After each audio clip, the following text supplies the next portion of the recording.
We know it's an exciting time for many of you. Thank you. Good evening. Welcome to the regular meeting of the Board of Education on this Tuesday, June 4th, 2024. May we please have a roll call, Ms. Heinrich? Yes. Mr. Walker? Here. I myself am here. Ms. Weems? Here. Ms. Fox? Here. Ms. Smith? Here. Dr. Blau? I am also here.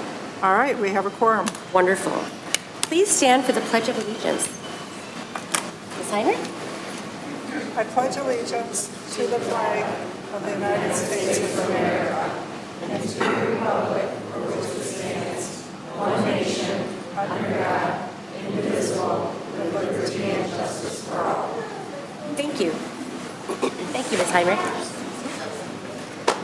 We are going to begin this evening with some very wonderful recognitions. So I will hand it off to you, Dr. Delgado. Thank you, Dr. Blau, and good evening to everyone. We are very, very excited for our annual retiree recognition presentation. And so we have a couple of recognitions before we get to that first. And so I will like to invite up to the podium our Assistant Superintendent of Talent Development, Mr. Brad Paddock, for the first award, the MEA Paul F. Blewett Friend of Education Award. Thank you. Good evening, Dr. Delgado, President Dr. Blau, and the Board of Education. Recently, I learned of a special award recipient that I felt compelled to bring forward to our public meeting, and so I appreciate the opportunity to tell a recognition story this evening about Mr. Christopher DeYonke.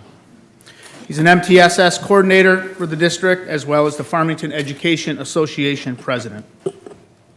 The Farmington School District is extremely fortunate to have a very good working relationship with all of our associations.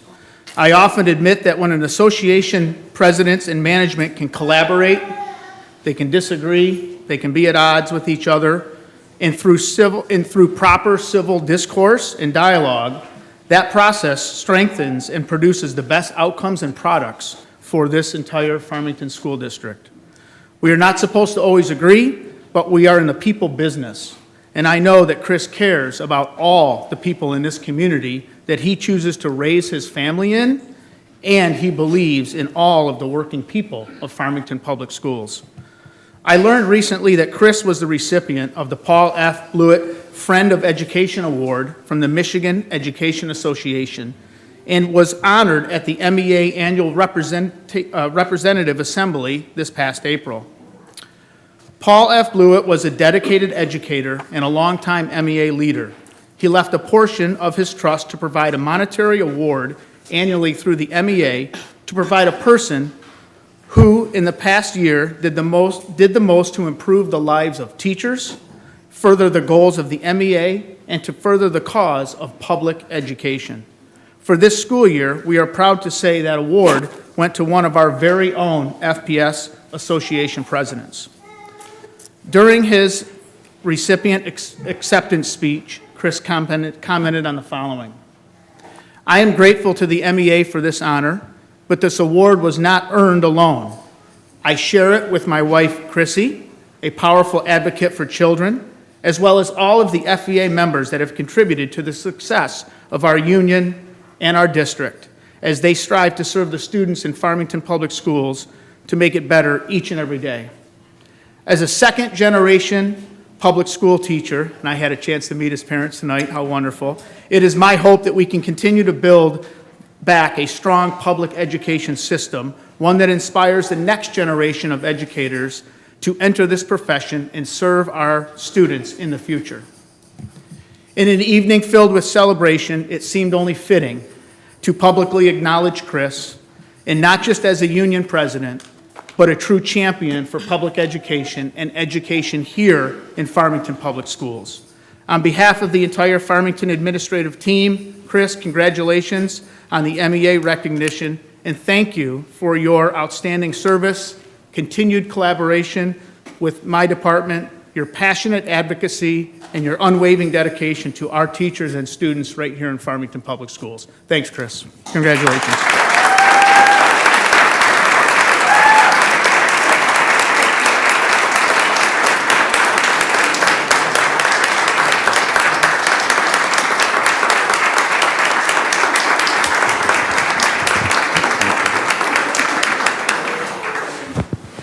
Thank you, Brad. Thank you, Board of Education and Dr. Delgado for recognizing this. It has been a pleasure to work here in Farmington.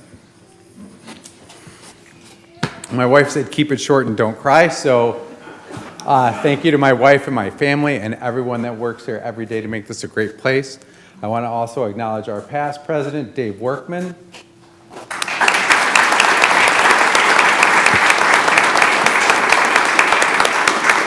Dave is being honored tonight as a retiree, and in my time as president, he has always been there for me when I had to ask a question about a past practice or something about the history of Farmington that predated me, or sometimes just needing to run something by someone else who's been in the seat before. So Dave, thank you for your service to Farmington, and thank you for assisting me in my role as I became president. I appreciate it. My pleasure. And with that, I want to turn it over to the rest of our honorees tonight. Thank you very much.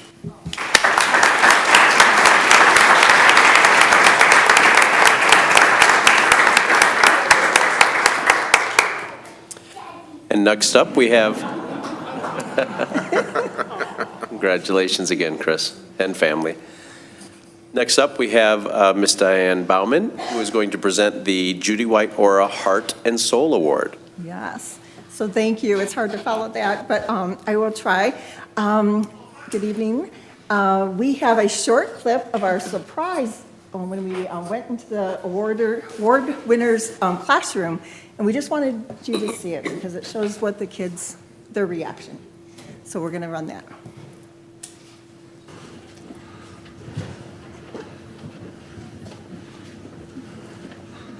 It should have audio. Mr. Rehbine, you have been selected as this year's Judy White-Ora Teaching Heart and Soul Award winner. Oh, my goodness.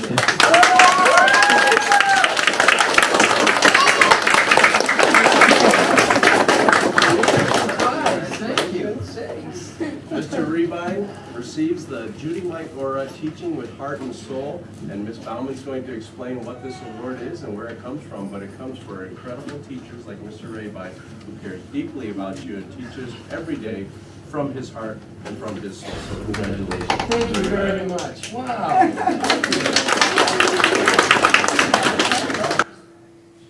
So you didn't get the full effect because the sound was a little quiet, but the kids were so overjoyed to celebrate their teacher. So Mr.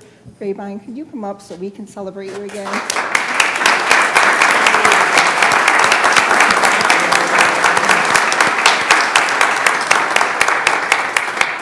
So we are so excited to announce that Mr. Rehbine, fifth grade teacher at Farmington STEAM Academy, has been selected as this year's Judy White-Ora Teaching with Heart and Soul Award winner. The Teaching with Heart and Soul Award was created in honor of a former Assistant Superintendent of Curriculum and Instruction, Judy White-Ora, who passed away in 2006. Judy believed in investing in other people and relationships. During her years in education, she developed a pledge for teachers. The pledge reads as follows: "Today, I will respect the uniqueness of each child. I'll ignite the joy of learning. I'll listen to their voices. I'll put human connections first. I encourage the spirit and let their light shine. And I'll create a caring and learning community." So on a daily basis, Mr. Rehbine lives into this pledge and creates a classroom atmosphere where students feel supported, inspired, and encouraged to reach their full potential. He embraces every day with enthusiasm and dedication to his school, students, and colleagues. In fact, on the day that we surprised him, he was doing a little social experiment, and his wife didn't have the heart to tell him that he was going to be honored that day, and he wore 2 different shoes to see if the students would notice. Some did. Some did. But in his 20-plus years as an educator, Mr. Rehbine has demonstrated the impact an educator can have goes beyond teaching academic subjects. He ignites a love for learning in his students and creates an environment where they can thrive on a daily basis. The nominator wrote, "Mr. Rehbine's commitment to nurturing a love for learning makes him an exceptional educator whose impact will be felt by his students long after they leave his classroom, and very deserving of this honor. So we are just so honored to have you be a teacher in our district. This is for you. Sit on for it. Okay. And then you join many of your colleagues, and this will hang in the board office. Wonderful. And so your name is on it. Thank you very much. Thank you.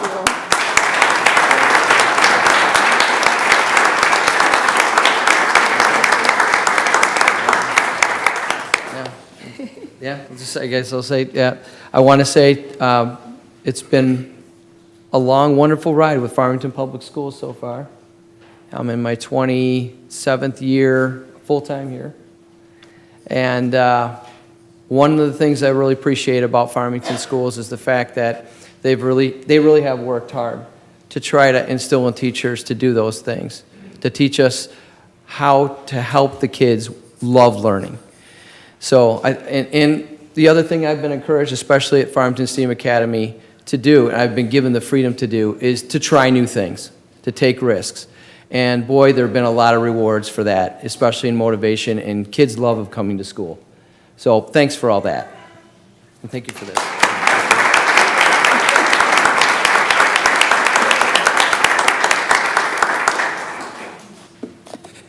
And Mr. Rehbine would never plug his own book, but I will. So he is also a published author. Time to Fly. Sometimes the fear of heights is the least of your worries. So what a role model for our young people to actually be an author and write a beautiful book for young adolescents. So congratulations on all of your successes. Thanks again.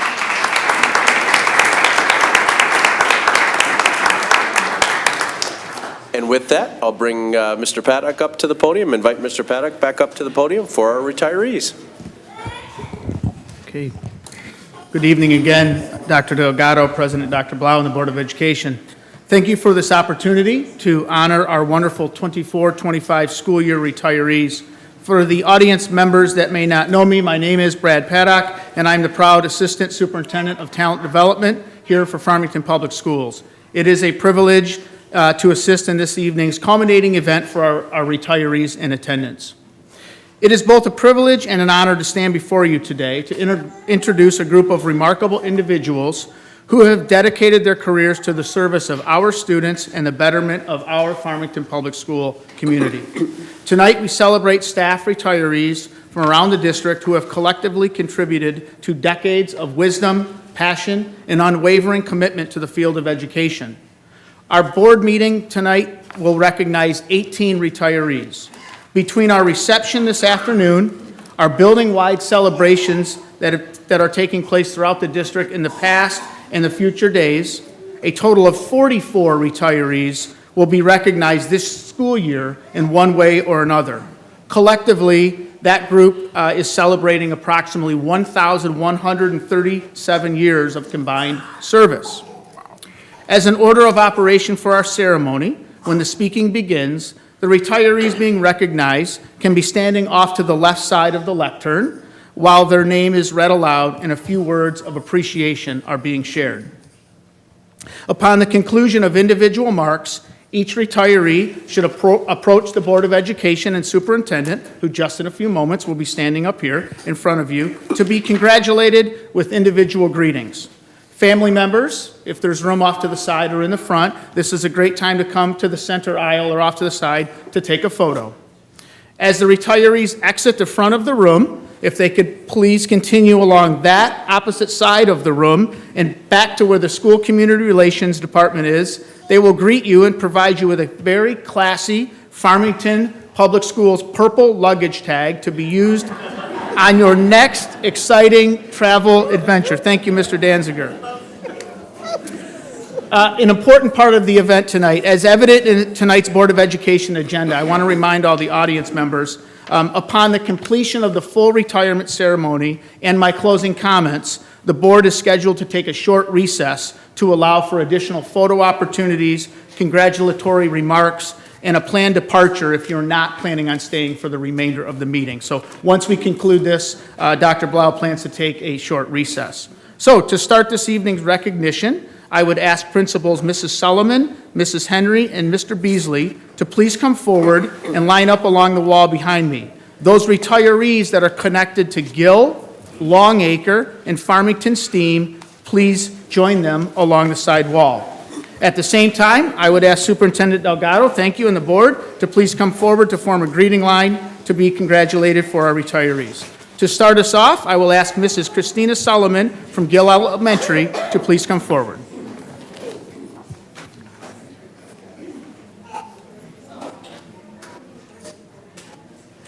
That would mean you got to come a little closer.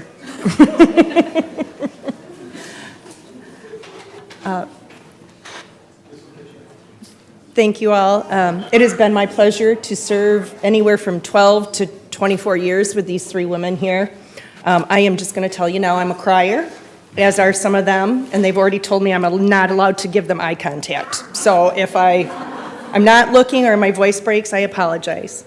The first person I would like to honor is Miss Amy Anderson. Susan Cain in Quiet Power said, "The most effective leaders are not motivated by a desire to control events or to be in the spotlight.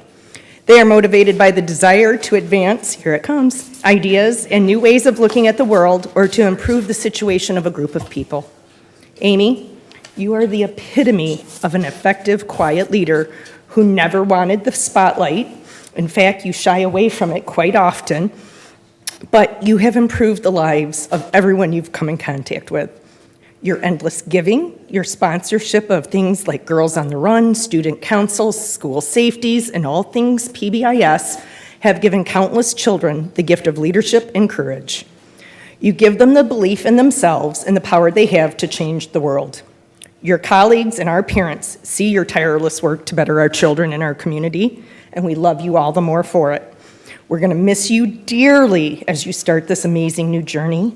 And please know you leave tremendous shoes that have to be filled. Happy retirement, my friend.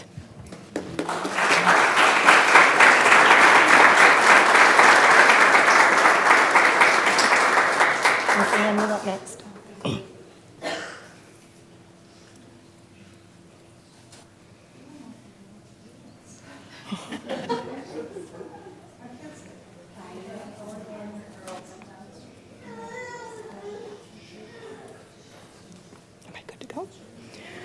Next up is Ann Campbell and Miss Dr. Campbell. I love to use quotes to sum up my beliefs or feelings about our retirees and their contributions to FPS and our students. And I can find no better quote for Ann than to use her own words. She just said, "Uh-oh," if you didn't hear her. "It is our duty to be a child's advocate and to fight for what they need. To not do that would be educational neglect." Wow. Think about that for just a second. To be a child's advocate. That's really powerful, and I want you to know that you advocated over and over again for children in ways that many people did not see or didn't even know about. But Mrs. Herndon and I, we both saw it, my friend, and we're ever so grateful that you were with us and you fought that good fight for our kids every day. It never mattered the job role that you were given or technically assigned, whether it be SEL or school psych. You were always willing to help your colleagues brainstorm new ideas, reach out to families, find resources from your extensive knowledge base, or even step in to support behavioral challenges. Thank you for being a warrior for our kids and your colleagues. May your retirement be full of joy.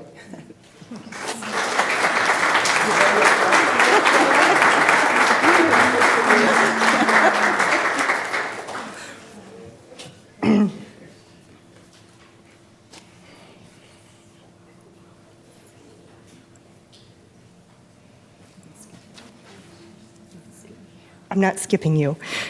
And next up is Renee Decatur. So what makes a child gifted and talented, and it's not always good grades in school, but a different way of looking at the world and learning. Renee, this is a quote from Chuck Grassley, and it sums you up perfectly. You always encourage your students to look at themselves and their learning in multiple ways, to believe that all things are possible no matter what the traditional book learning may say. And this belief created actual fact. Strong, gifted students who know they have the power to give to this world. Tomorrow, you're going to present an award to one of your famous kiddos, right? One of your former kiddos, I should say. our Gill Scholarship Award. You were named as the teacher who had the most impact on them as a learner. And this isn't the first time you've been named to that honor. I just want everyone to know that. So what an amazing legacy to leave. Young adults who believe in themselves and their power to do anything and be anything that they set their minds to. I can think of no greater gift as an educator than that which you've given your students. You do that every year for every class. The ripples you've made in this world by inspiring the 600+ students you've taught are simply unimaginable. Our love to you as you take your next steps, and remember, all things are possible.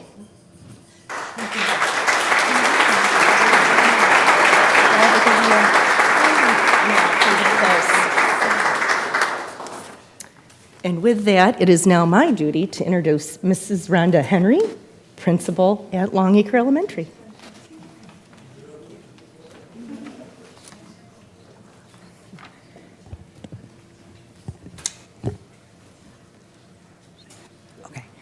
Good evening. It's my privilege to acknowledge Greg Thompson. Greg's remarkable 44-year career in education began as a kindergarten teacher in Farmington before he transitioned to a physical education role in 2000. Throughout his career, Greg has left a tremendous mark on nearly every elementary school in Farmington, including Lanigan, Flanders, William Grace, Hillside, Gill, and Longacre. Dedicated to fostering a culture of health, fitness, and active living, Greg spearheaded innovative initiatives at Longacre, notably his Rise and Shine program. Greg voluntarily opened the gym doors before school every day, investing countless hours to ensure students started their day with exercise. Greg's passion and commitment has resulted in him receiving numerous awards, including the edX Award from the Michigan Association of School Boards and the Champion for Health Award from the Governor's Council for Physical Fitness. His efforts led Longacre students achieving fitness benchmarks, earning recognition from U.S. Senators Debbie Stabenow and Farmington Mayor.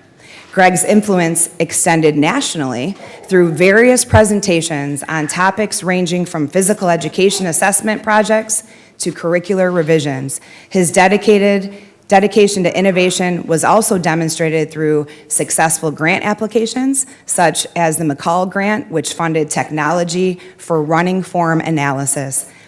As Greg embarks on this new chapter, we wish him fair winds and smooth sailing as he plans to spend quality time with his family and engage in his favorite hobby, sailing.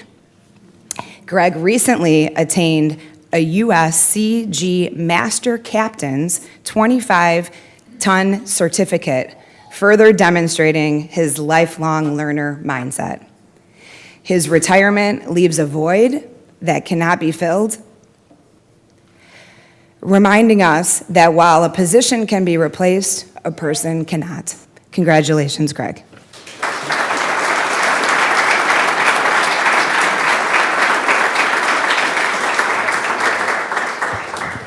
And now I'd like to introduce David Beasley, principal of Farmington STEAM Academy.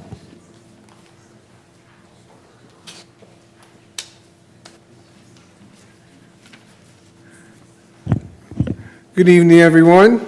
It is my distinct honor and pleasure to talk to you about Miss Angie Rittenauer. Her years of education are actually 34, 21 years in Farmington Public Schools. She graduated undergrad, University of Texas, Hook'em Horns, and she earned her master's degree in the art of teaching from Marygrove College. She listed 3 of her memories from her life, from her long career. In Texas, they used to celebrate Texas' birthday each year. The students would come to school dressed like cowboys and cowgirls and would participate in fun activities like sunflower spitting contests, sunflower seed, bow-legged walking, lasso contests, and horseshoe throwing. At Longacre Elementary, they would make class movies and perform at class-wide, school-wide assemblies. She remembers them doing the Thriller Dance, Synergy Circus, and a flash mob. She still gets emails and letters from those former students letting her know how well they were doing. And at FSA, her favorite space was the maker space for the projects. She loved watching fifth grade classes transform our courtyard of weeds and trees to an amazing outdoor space for learning. Her plans for retirement include illustrating children's books, continuing to design fabric and wallpaper, visiting Texas, and traveling. I spoke to a couple of her students, so she'll probably know. Daniel said he likes that she has a loft and a couch, and she slows down anytime we ask her to. You can tell she loves teaching because she gets really excited and goes really fast. Josephine says she's really funny and has better jokes than Mr. Beasley. Wait a minute. She also loves the loft and the comfy couch. She said, I've spent countless hours learning on the futon. Angie, you're going to be greatly missed. Thank you for all your years of service.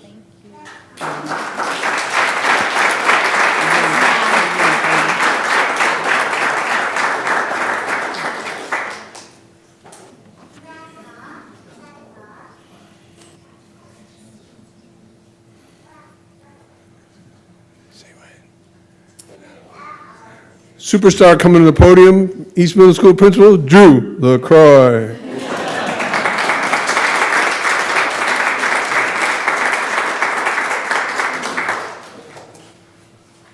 What do I do with that? I don't. Good evening. Tonight, I have the privilege of recognizing two exceptional individuals. First, Roxana Krim, who has been a tremendous paraeducator in our Farmington Public Schools. She's profoundly impacted the lives of our students and families, not only at East, but all over Farmington. As a matter of fact, when she came to us, I was a bit overwhelmed by the amount of text messages I received. It came off as congratulations, but it was definitely rooted in jealousy that she was coming back to East. Her name is truly synonymous with dedication, compassion, and excellence. She is a masterful paraeducator who is able to balance accountability with high expectations, with love and support. Her commitment to fostering an environment where every student can thrive is truly inspiring. She has not only nurtured academic growth, but has also touched the hearts of our community, individual families, and individual students. Thank you, Roxana, for all that you have done for East and Farmington Public Schools. You will be greatly, greatly missed. Thank you.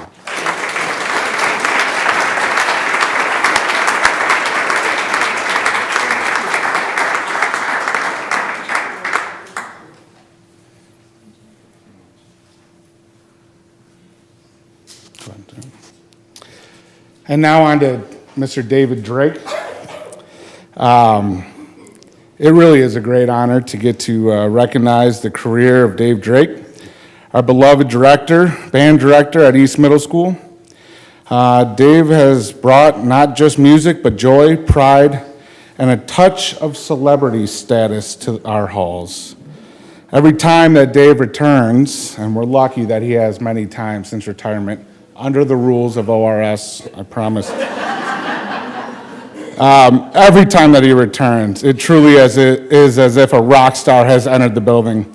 The students' excitement is palpable. They practically roll out the red carpet. The entrance and the arrival duty is electric. And it is just shocking to see the ripple effects of his career. His pride in being a teacher in Farmington Public Schools and at East Middle School has definitely shone brightly with anybody who's had a conversation with him. It's inspired both students and colleagues alike. In fact, Dave always said that if he were to ever get a tattoo, that it would be of the Titan head. Right there. Well, to his surprise, we brought a tattoo artist. I'm just kidding. I didn't bring a tattoo. But if you ever actually want to live into those words, I will pay for that tattoo happily. Dave, your dedication and passion for music has left an incredible mark on our community. You've taught us all that with a little bit of rhythm, a lot of heart, and maybe a hint of star power, anything is possible. Thank you for your incredible service and making our school a more harmonious place. Thank you, brother.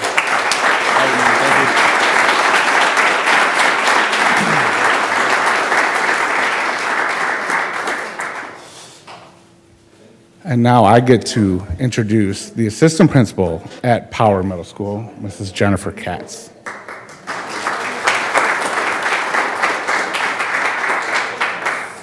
Thank you. I have the honor of introducing Sandy Vargo. Sandy has played an integral part in growing our orchestra program at Power Middle School. Her time and devotion to not only the program, but building relationships with students is truly inspiring. She puts her heart and soul into her teaching every day, and it shows. Students always look forward to coming to her class and learning to play their instrument in fun and engaging ways. It never ceases to amaze me how sixth graders can start off plucking their instruments and by the end of the year sound like a beautiful orchestra symphony. She will be greatly missed. However, we wish her the best in her adventures and all the happiness in her retirement. Thank you.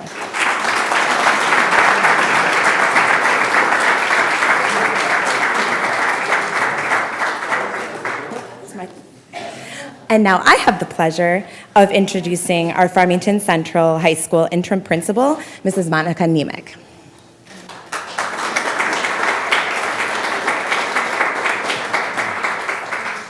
I'm honored here to talk about David Workman, and it's hard to talk about this man without discussing his 35 years in FPS. David Workman first started his FPS career student teaching at Forest Elementary in the fall of 1989. In the mid-90s, while teaching 3rd and 4th and 5th grade at Beachview, Dave became vice president of the FEA and joined the bargaining team. In 2003, he took over the FEA president role. David remained in that role of FEA president until 2020. After returning to the classroom in 2016, David served in multiple roles, including being a 6th and 7th grade social studies teacher at Warner Middle School. In the fall of 2020, David finally made it to high school, at Central High School. He was responsible for Edgenuity, and he is the district administrator of the Graduation Alliance program. David is also one of the founding members of the Farmington Hills Education Foundation, where he continues that work, currently serving as the chair and acting executive director. Dave, you undoubtedly inspire a lot of the students and teachers here in Farmington Public Schools for the past 35 years. We all benefit from your depth of knowledge and your caring heart. We are delighted that you can now spend time pursuing your interests in life and spending time with your family and friends as we part ways with you.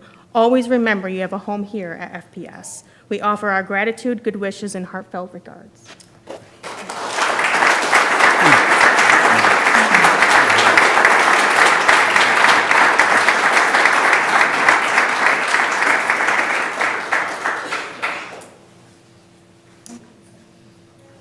I have the pleasure of introducing Farmington High School Principal, Mrs. Christine Musner.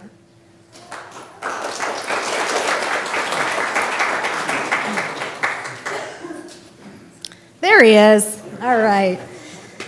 Good evening. It's my pleasure to congratulate Mr. Mark Aziz on his retirement from Farmington Public Schools. Mark was hired in August of 1999 and stayed at FHS for his entire career. Over the years, Mark has taught almost every math class that's been offered, from pre-algebra to AP Calc BC. As I'm speaking about a math teacher, I feel I should use at least one statistic to describe him, and it's an impressive one. Mr. Aziz has had over 70% of his AP Calc BC students score a perfect score on the AP exam.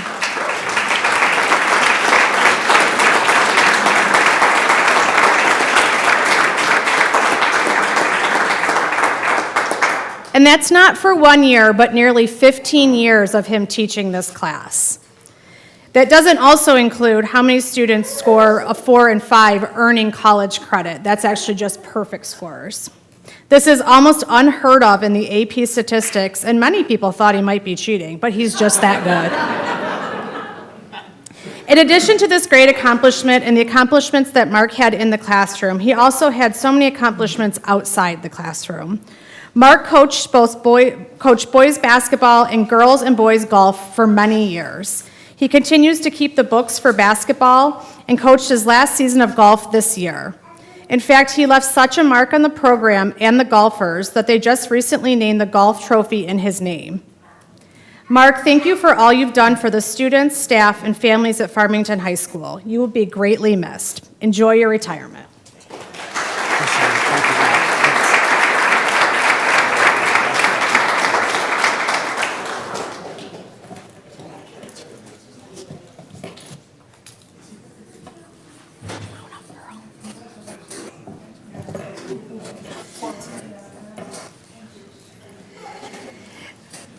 Up next, I have the honor of talking about Mrs. Kelly Boyd. Kelly was hired in April of 1995. She stayed at Farmington High School for her entire teaching career. Kelly taught a variety of PE classes, yoga, health, and outdoor education. It's hard to find a more passionate, caring, dedicated teacher than Kelly. She possesses a gift that's unknown to almost all people, and that is a gift to instantly bond with students and make them feel supported and loved within seconds of meeting her. Even our most challenging students, on their worst days, look forward to going to Miss Boyd's class. Kelly not only started our outdoor education, but grew it to new heights, quite literally. She planned trips to Costa Rica and St. John's with her students. These were amazing trips filled with adventure and life-changing world experiences. How many teachers can say they climbed a waterfall with their teacher before? With their students before. In addition, Kelly coached softball and was a class sponsor to many, many, many classes at Farmington. In this role, she put in endless hours of hall decorating, float building, homecoming dances, prom planning. All of this time and dedication allowed thousands of students to have fun, learn the role of leadership, and make lifetime memories. Kelly, although I know this year did not end as planned, with you being out of the building, you are never out of the hearts and minds of the FHS staff and students. We will forever be thankful for everything you did for the Falcon family. Congratulations and enjoy your retirement.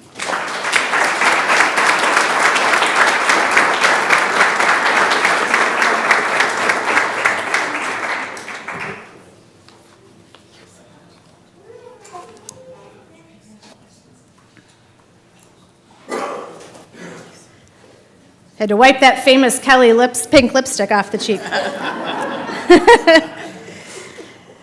Next, it's my absolute pleasure to share in the retirement celebration of Miss Teresa Gross. Teresa was hired in September of 1995. Her career started at Harrison High School, where she worked in the lunchroom. She then moved to North Farmington High School before landing at the best high school, Farmington High, in 2016. During her nearly 30 years of service, Teresa helped to feed thousands of students.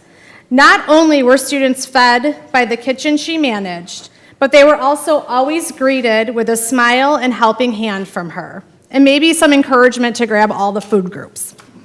Teresa's organization and attention to detail allowed for a smooth running kitchen at all times.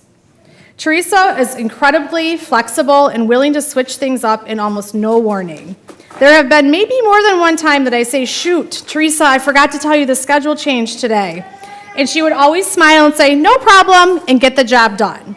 Who knows what she was really saying behind my back, but she made it seem very smooth. Teresa, thank you so much for showing our students kindness, compassion, and for filling their bellies for almost 30 years. You will be missed, and we hope you enjoy your retirement. Thank you.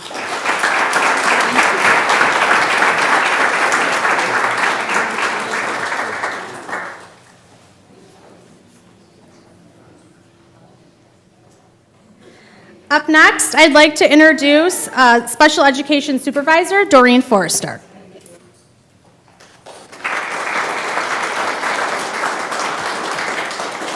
Good evening. It's my greatest joy to celebrate Miss Phyllis Shuckle's retirement with her. Ms. Shuckle worked as an SXI paraprofessional at Farmington High School. She supports one of our most challenged programs that we have in the district. Phyllis wholeheartedly believes that students must feel loved and safe before they can trust and learn. She has utilized this philosophy both with students and the staff that she works with. To see Phyllis work with students is to see the true love that she has for them. She is patient and kind and always happy and can find the good in everyone. While Phyllis has retired, I am blessed to say that she has returned to support us as a substitute teacher, so we continue to have her love shared with us. Phyllis, thank you for all of the love and kindness you have showed our students and our staff here at Farmington Public Schools.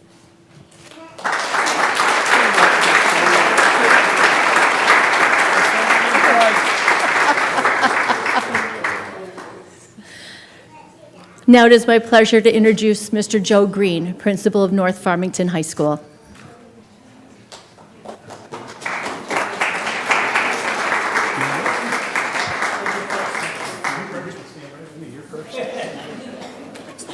All right, I have the distinct pleasure of presenting congratulations to Lance Davis on his retirement. Lance has worked with us at North for just over about 2 years, but it seems so much longer. Lance arrived at just the right moment. We had a young man who struggled with anxiety to the extent that he struggled to even be in school from day to day.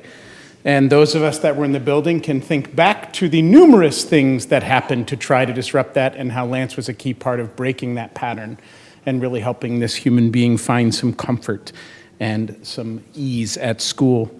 His needs were great, and it would be easy for people to see the surface of behaviors and become frustrated, yet Lance brought an open heart, a thoughtful mind, and my gosh, abundant patience. I don't know where you find it. It's amazing. Day in and day out, Lance worked tirelessly to help this student navigate his anxiety, helping him feel safe, coaching him, working with him to help him find calm and navigate his challenges. You know, once in a while, we get the right person at the right time. And you showed up every day, Lance, with a smile, with love, and with kindness.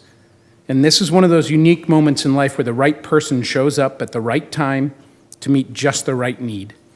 And I do know that this student's life is irrevocably changed because of you. You've also helped change and support our entire building. You will be dearly, dearly missed. I hope we can actually get you back after 30 days. I hear that might be a rumor, and I'd be totally happy to do that. I'm glad the laws changed. But I just want to thank you, because there was a human in need that a lot of other people would have overlooked or become frustrated with, and you refused to do that day in and day out. You helped this young man find a better way, and I am deeply, deeply indebted. So thank you very much.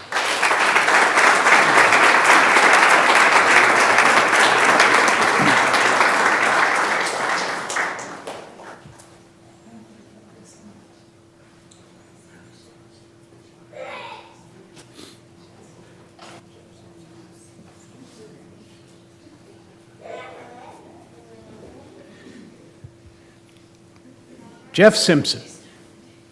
Jeff is a North Farmington Raider through and through.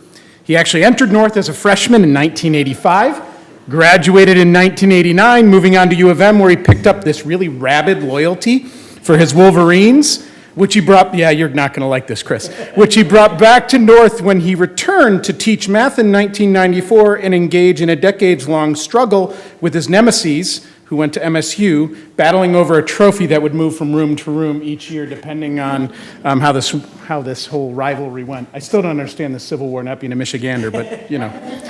Along the way of this journey, Jeff taught math classes from the most essential courses with the most struggling students who were disaffected and probably disgusted with math, and he would get them to actually fall back in love with it, all the way to AP Calculus A, B, and BC. For those of you that aren't in the AP world, that's Calc 1 and Calc 2 in the same course.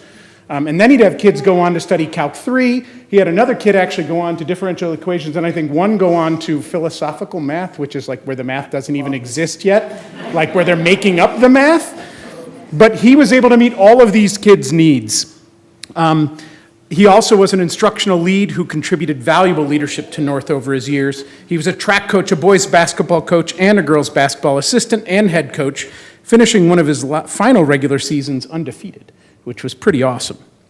Throughout this time, though, Jeff's going to try to show you he's like this big, tough guy, right? So throughout this time, Jeff disguised his soft, kind heart behind the bluff and bluster of a sarcastic sense of humor and a bombastic personality, and sometimes a really red face during his coaching time, if any of you remember him on the side. Yep. Can you picture it? Like it's indelible. Yet Jeff is beloved by his students, his athletes, and his colleagues, because he used his degree in math to teach them math, obviously, but he also taught basketball skills and life lessons. And this is an interesting thing that I finally figured out in his last couple years. He used his degree in psychology all the time to help those around him deal with life struggles, to grow and thrive as human beings, to take the challenges in front of them and find ways to be resilient. He truly left those around him better than he found them. And he's going to be truly missed at North. That is, if we can actually get him to leave North, because I think that's something he's bad at and has not yet accomplished yet. So I fully expect he'll be back at some point, somehow, in some role. But Jeff, once a Raider, always a Raider. Thanks for making it a great career for a Raider and for showing us all what it means to be a Raider. We wish you all the best.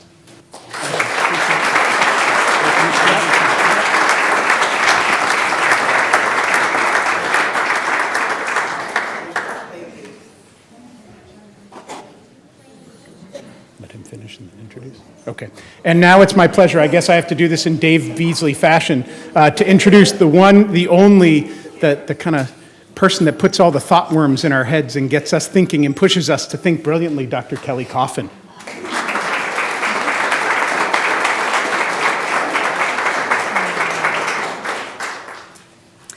Good evening. It is my pleasure to congratulate Mr. Jim White on his retirement from Farmington Public Schools. Jim has served Farmington Public Schools with heart and a genuine interest in supporting each and every community member. He supported our students in a classroom as an educator, through athletics as a cross-country and track coach, and at the district level as a coordinator, serving wherever he was needed. Jim values our history and uses his extensive knowledge and expertise to inform our future paths. His team recognizes the loss of wisdom that we'll be leaving with Jim. We will all miss his humor and his laughter. As the K-12 media coordinator, Jim values and holds sacred the purpose of libraries that they have for our students and for the broader community. He leverages the value of the One School, One Book initiative each spring, even having our superintendent, Dr. Delgado, reading books on airplanes and sharing clues to get our community excited for this event. Thank you, Jim, for being your true self. Enjoy the next chapter. We will miss you.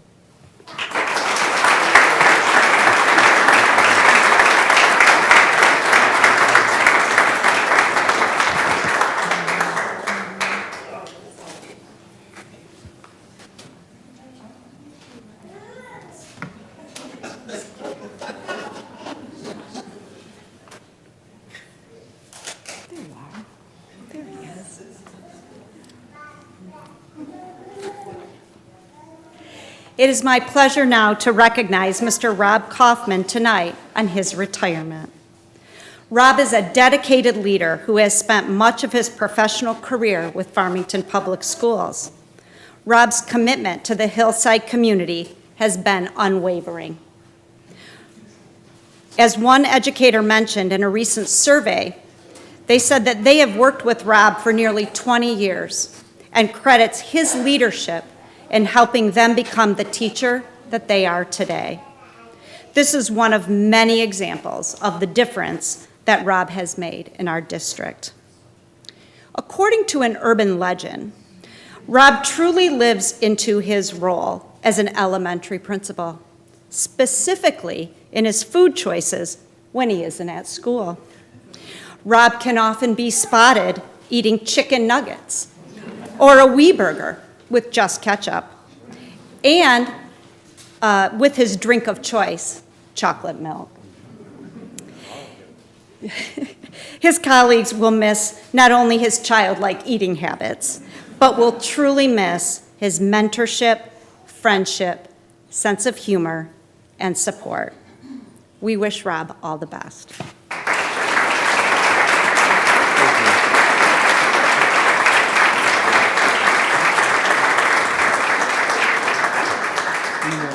I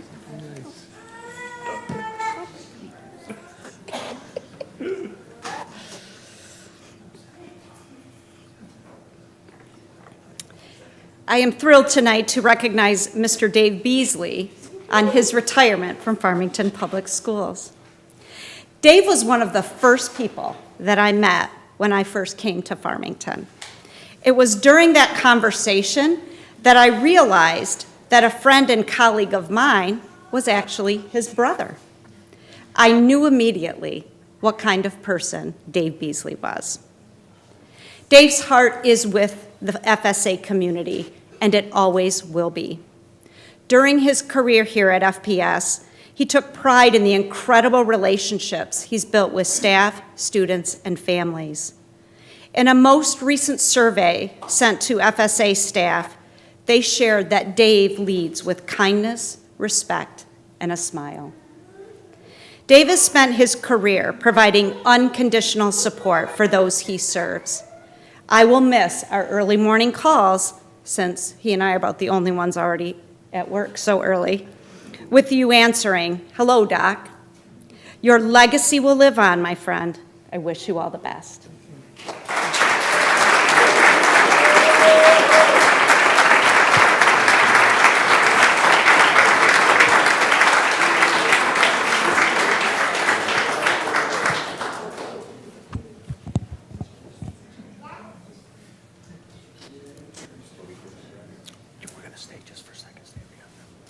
She's going to dismiss from here. Thank you, Dr. Delgado, Board of Education, and the principals and supervisors with some amazing remarks. And thank you so much, families and friends, for being here to celebrate with us, our retirees. A special thank you to the entire HR team and school community relations departments for all the planning and preparation that went into this program to ensure that really the evening came alive with celebration, smiles, and overall fun. In closing, on behalf of all central office administrators, I want to express a heartfelt gratitude and admiration to all of the retirees for your extraordinary service in public education and specifically to Farmington Public Schools as you make this truly a great place.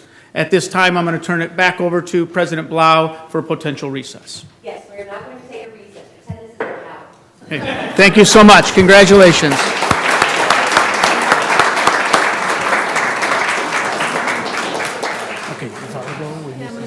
Okay, where's Sandy? Yep, we got it. We're printing it right now. We got it. We've got it. We just did. Yep. No, this is James.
call our meeting back to order. Thank you, everyone. Thank you, thank you. Next, we're moving on to the items for the president, starting with the approval of the agenda. Yes, Ms. Heinrich. I move that the agenda for the regular meeting of the Board of Education, Tuesday, June 4th, 2024, be approved as presented. Support. Motion to approve the agenda by Ms. Heinrich, supported by Mr. Walker. Any discussion? Okay, all in favor? Aye. Opposed? Abstentions? Motion passes. Wonderful.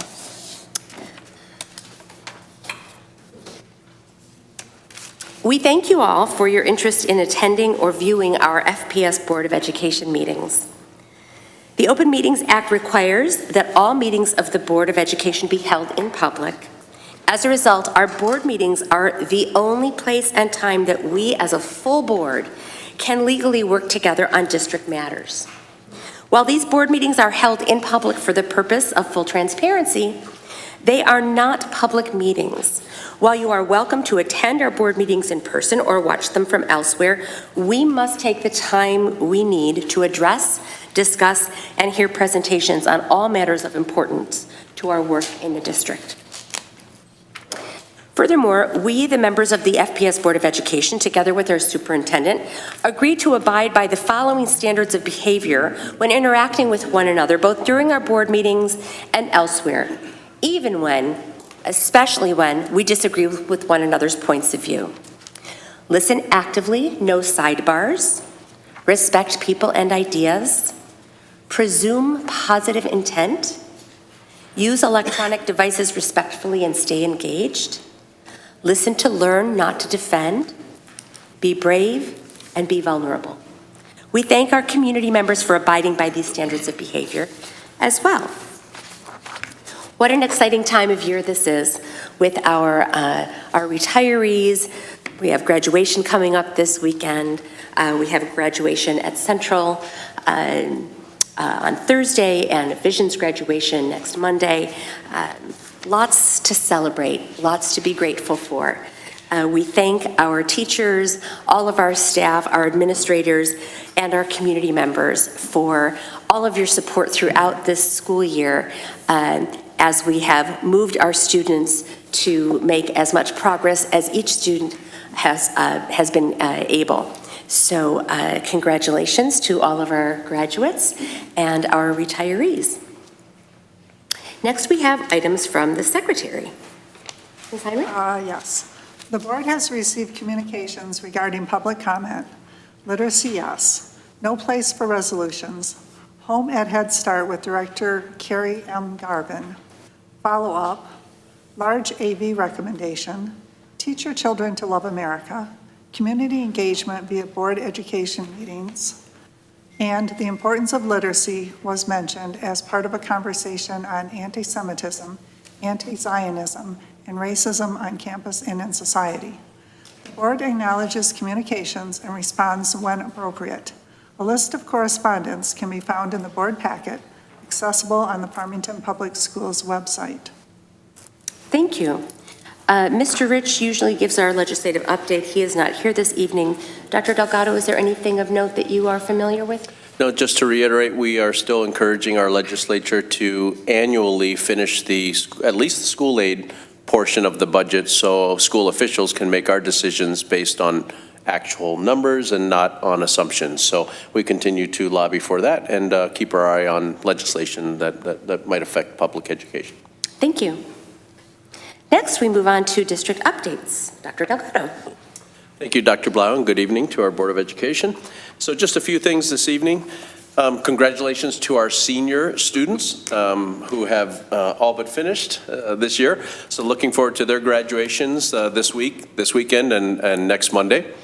For the rest of the kids, I'm sure you're watching a Board of Education meeting on a Tuesday night, but your teachers tell me you have 5 more wake-ups. Wow. So 6 more for the teachers, 5 more for the kids. So good luck on all of your final exams and your projects. Let's finish strong, everyone. Second, I wanted to bring to your attention for all of the folks in the audience, and we'll have this on our website, we have a handout. We have 3 handouts, 2 that we've been having at every single board meeting that speaks to our efforts on diversity, equity, and inclusion, as well as some of the work that we have done with respect to student and staff rights and responsibilities. So these are on the table for your leisure that we've had for a few weeks here. But we added one tonight, which is called the MyKIP District Improvement Goal Sheet. So we talk a lot about goals. I know that Dr. Blau reads the Board of Education goals. We are goal-focused and goal-oriented in all things that we do. All of our administrators, all of our schools, we have both school improvement as well as district improvement goals.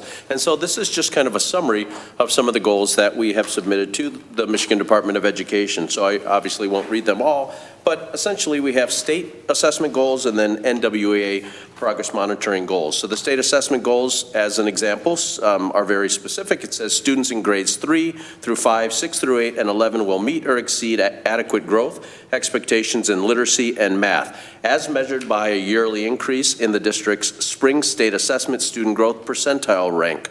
The math and literacy system target is 60 percentile rank. And it goes on, and so we talk a little bit about state assessment goals that we have been following these standards throughout the school year and every year, indeed, as we submit our district improvement goals to MDE. And then below it has the NWEA goals. So for those that are aware, the difference between kind of a summative assessment, something that happens at the end of the year or the end of a unit, and it's a one-time assessment, as opposed to a formative assessment, which is something that is ongoing that our teachers monitor.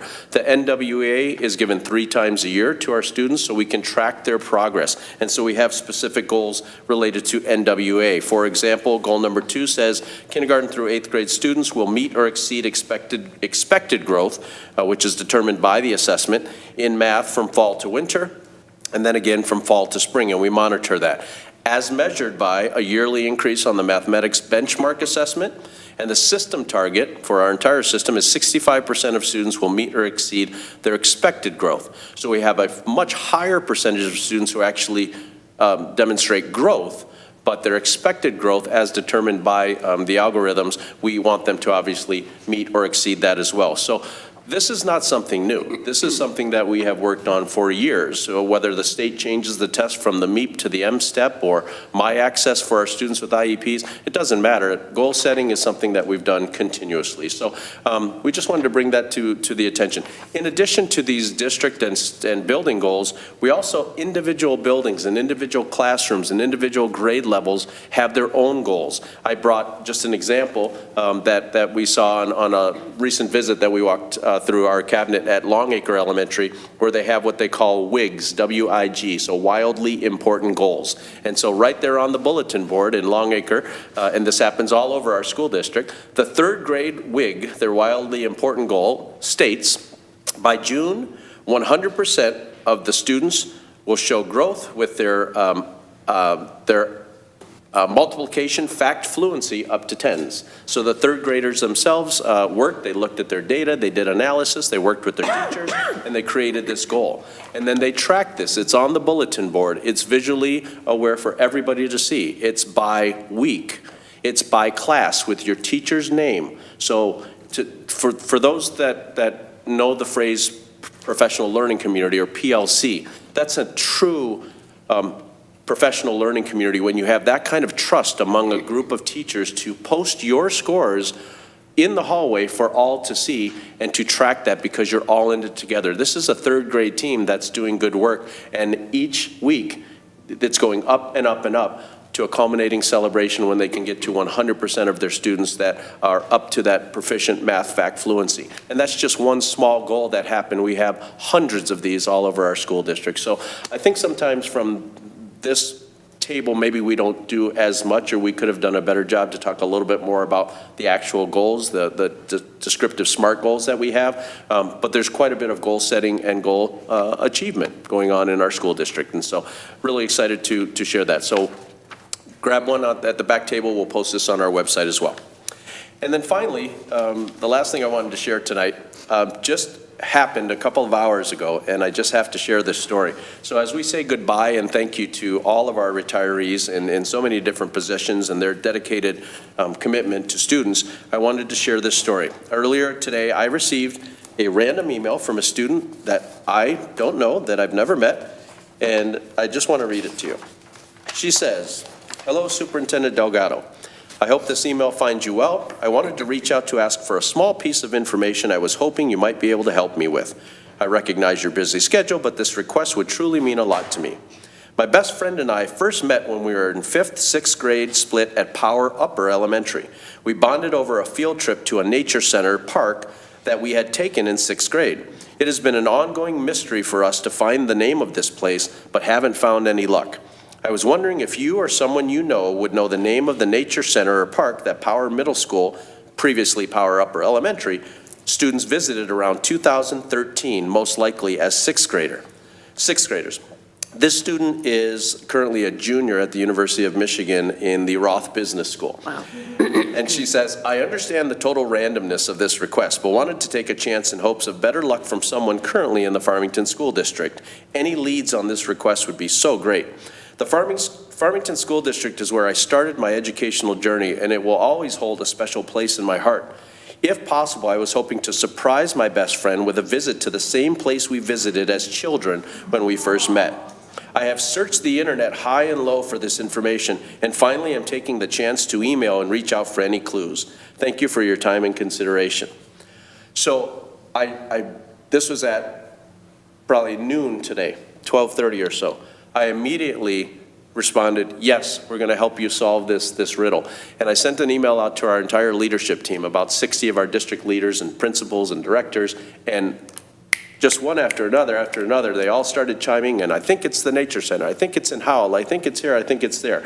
Mr. Hill from Transportation went back and looked at his old bus logs, and the old principal, or the previous principal, Allison Robinson at Power, said, I think we went here.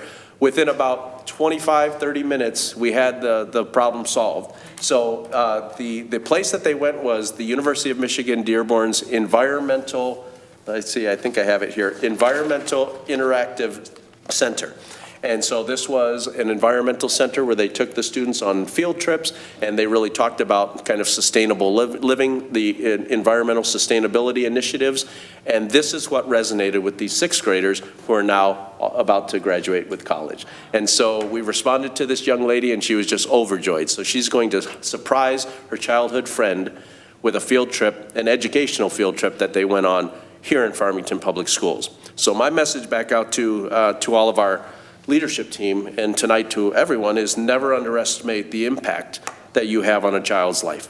So I wanted to share the end of the school year with that.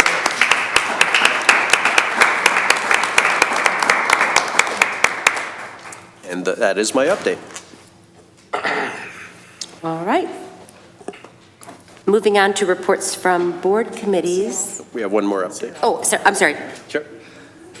And I see Dr. Lydia Moore, our Executive Director of Special Education, coming to the podium, and she's going to give us an end-of-the-year SEL presentation. Good evening, Dr. Delgado, Dr. Blau, Board of Education. Thank you for having myself and Ms. Onisha Martin here tonight to talk about our social emotional learning here in Farmington Public Schools. So we're going to just provide you with a brief update today because I know that last year we also had an extensive presentation on social emotional learning. So again, just a brief update tonight as we talk about where we are with our social emotional learning initiatives. So we're going to start by just a reminder of what social emotional learning is and how it connects with our district priorities. So we talk about social emotional learning thinking about these competencies. And these are competencies as defined by CASEL, or the Collaborative for Academic, Social, and Emotional Learning. And if you notice, they talk about self-awareness, self-management, social awareness, relationship skills, and responsible decision-making. And that might look somewhat familiar to you because there's a clear connection here with our profile of a lifelong learner. As I look at the competencies compared to our profile, I think about the relationship skills around being a compassionate community member and an empowered collaborator and strategic communicator. I think about the responsible decision maker and the competencies with our problem solver profile. I think about the social awareness competency with our empowered collaborator. And when I think about self-actualizer in our profile of a lifelong learner, that really encompasses all of those competencies. So there's a real clear connection between the social emotional learning competencies with our profile of a lifelong learner. This is some information that shows decades of research that shows connection between social emotional learning and academics, mental health, skill development, and overall school climate.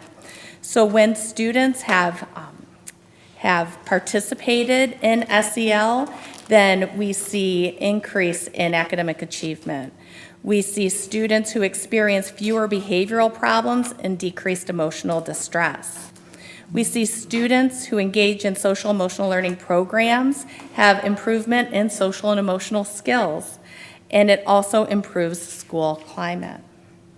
And so now I'm going to have Ms. Martin talk about specifically what our social emotional learning data in the elementary school looks like.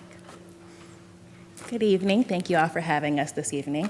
So I'm going to talk a little bit about the SABRS, which is an acronym for Social Academic Emotional Behavior Risk Screener. And that is a tool that we use as a universal screener for all of our kindergarten through 5th grade students. The teachers for all of our kindergarten through 5th grade students complete the SABR. And like I said, it includes social, academic, and emotional, so I included some examples. So does the student argue in class? Is the student academically engaged?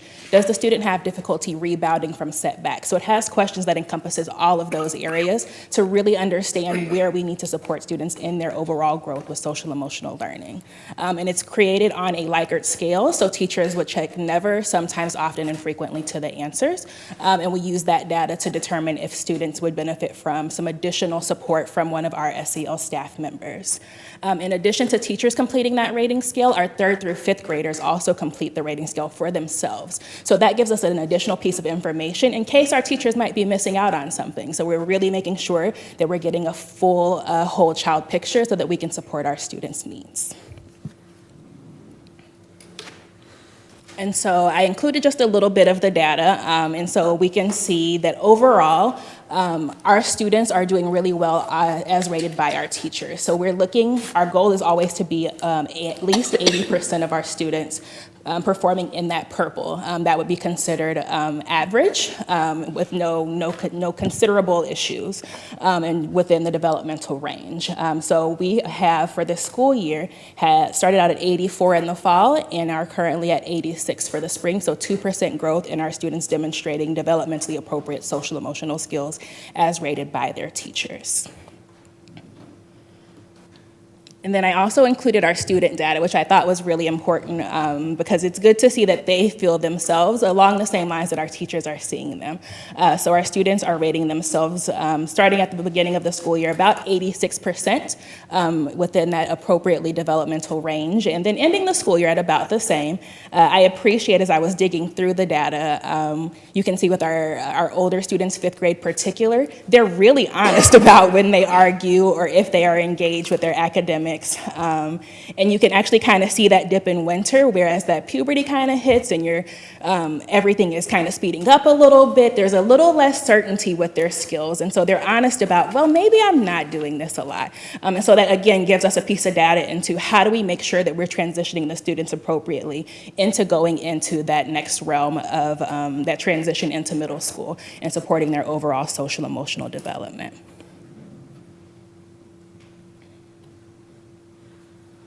And so this next piece is just some of the resources that we use to support the students' learning.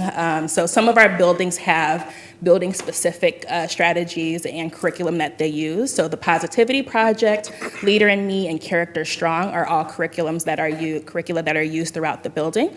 Additional supports that we provide are bully prevention lessons for our students. We have a full curriculum for kindergarten through 5th grade through 2nd step that provides those those lessons. We also provide mental health awareness events and lessons across the district. And then again, on the on the right-hand side are some of the other curricula that we have available. Some of them are used in classrooms by teachers for that tier 1 so that everyone has access. And then some of them are used more specifically by our SEL staff to dig in and give that more intensive instruction. And now I'm just going to talk briefly about a new partnership that we have this year between Farmington Public Schools and Care Solace. So Care Solace is a mental health coordination service.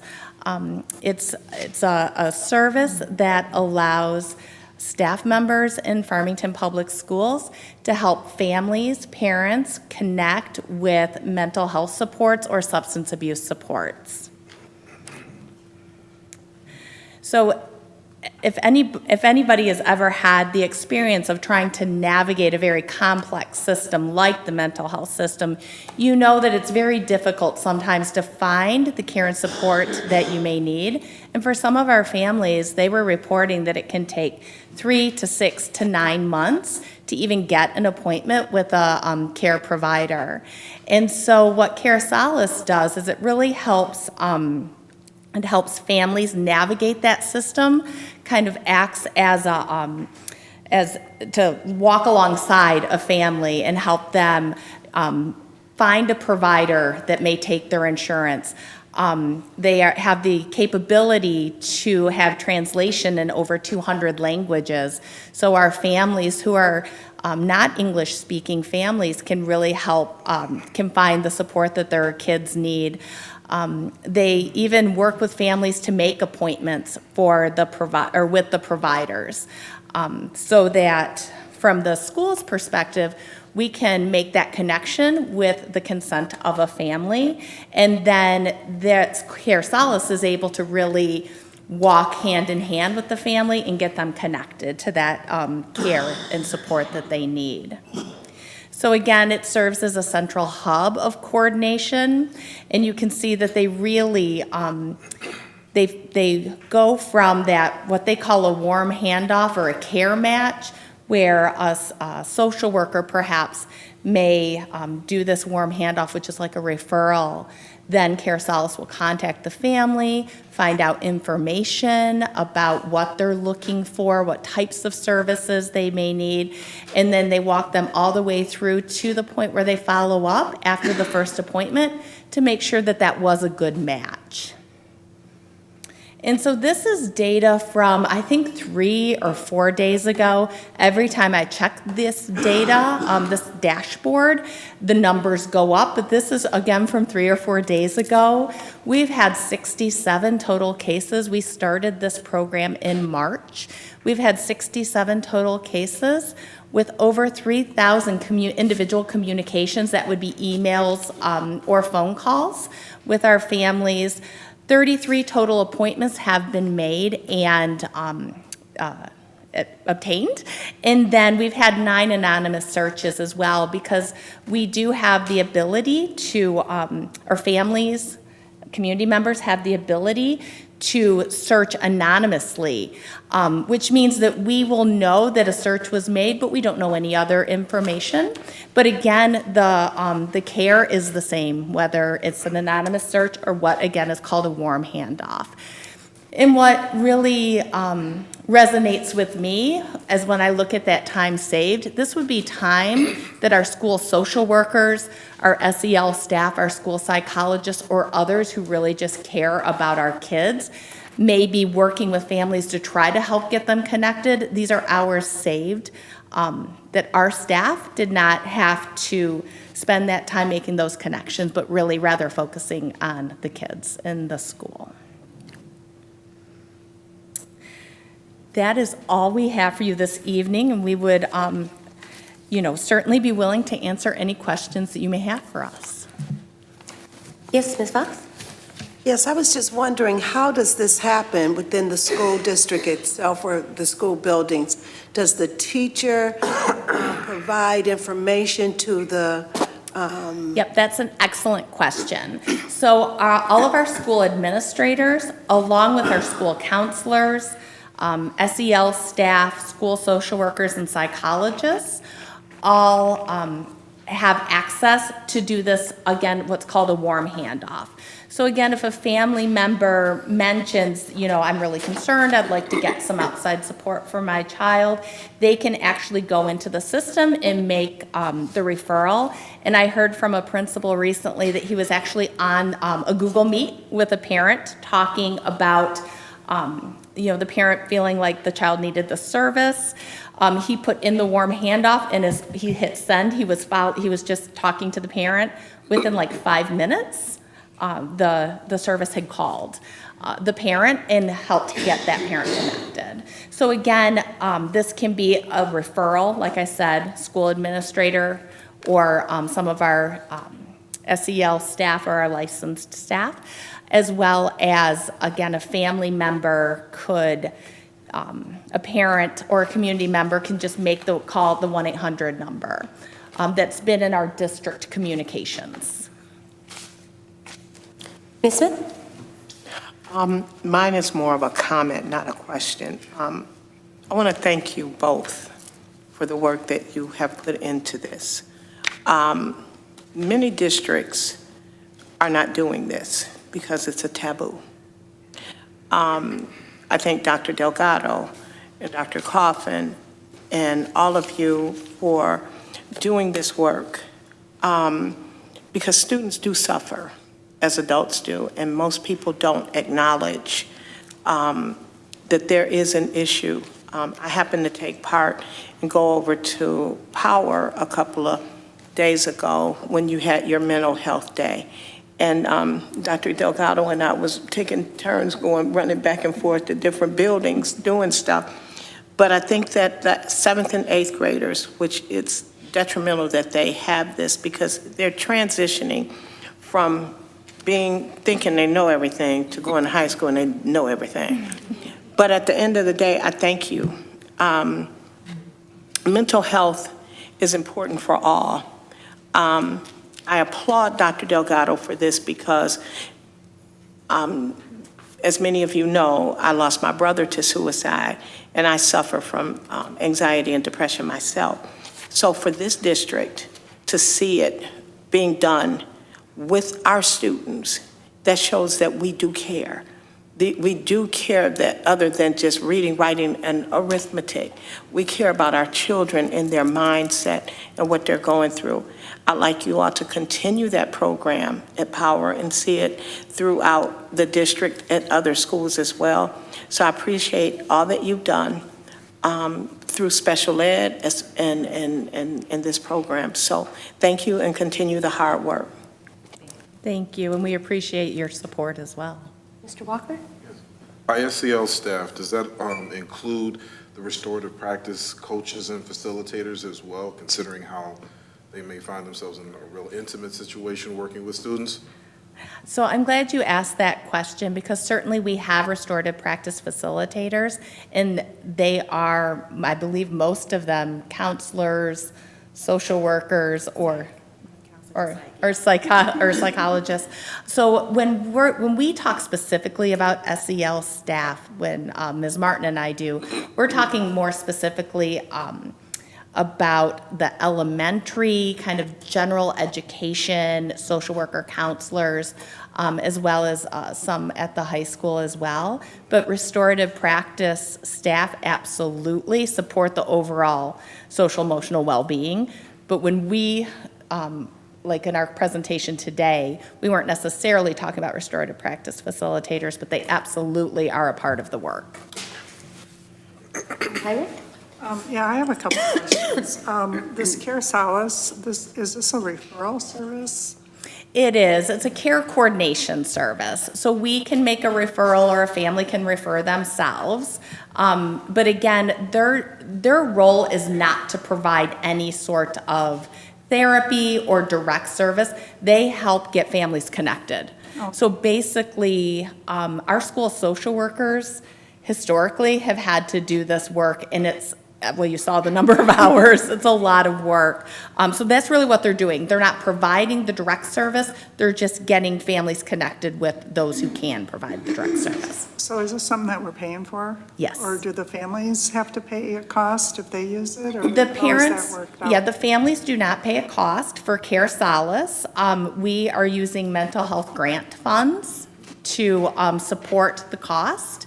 And then the families, through their own insurance or some sliding scale and some public insurance as well.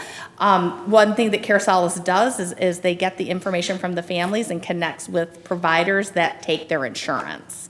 And that's really helpful as well because sometimes as school staff members, we don't have that information. Is this a service that concentrates primarily on school districts? I mean, is that there, or is it Yes. just, okay. Yes, it is. It is primarily, it's national.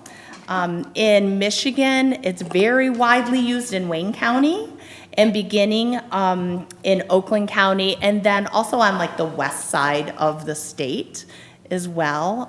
But I believe every school district in Wayne, except for one or two, utilize Care Solace. All right. Can I ask another question? Can you go back to the slide where you had the surveys? The teachers and then the students? There you go.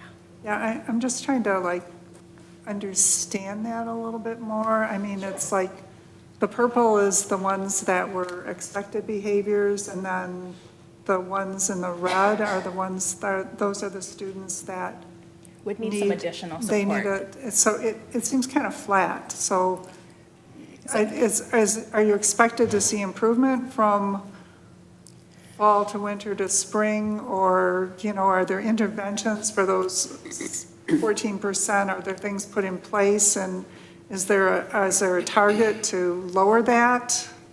So our goal is always to lower it.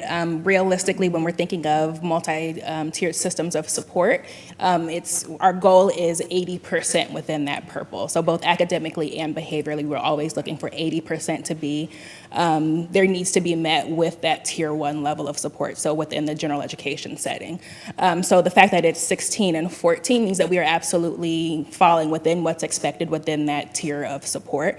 And so this data is utilized by our SEL, so our general education, social emotional staff at the elementary level, to determine the additional level of support that's needed. So the students that would fall in the pink and red would be pulled for some additional support.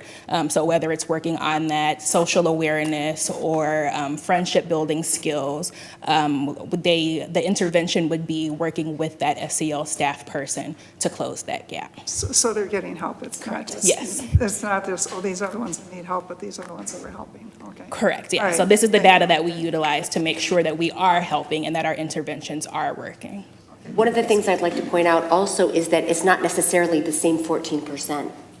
It's not necessarily the same students. So it's not like this 16% of our students at a school are not getting the help they need, and then it's still 14 and 14. The kids who are identified who need the extra support get the extra support, but as life ebbs and flows, and as the school year ebbs and flows, and children grow and change, things come up. And so while we are able to assist the children who identified earlier in the year, mid-year, there are other children who might have needs that emerge. So I just wanted to make that clear, that it's not necessarily the same group of students whose needs aren't going unmet. Thank you for that, Dr. Bloss. And I would like to elaborate just a little bit. And so that's the reason that we have it 3 times a year, similar to the NWEA. So that first time that it's offered in the fall is 6 weeks after school starts, so that teachers get the opportunity to know their students.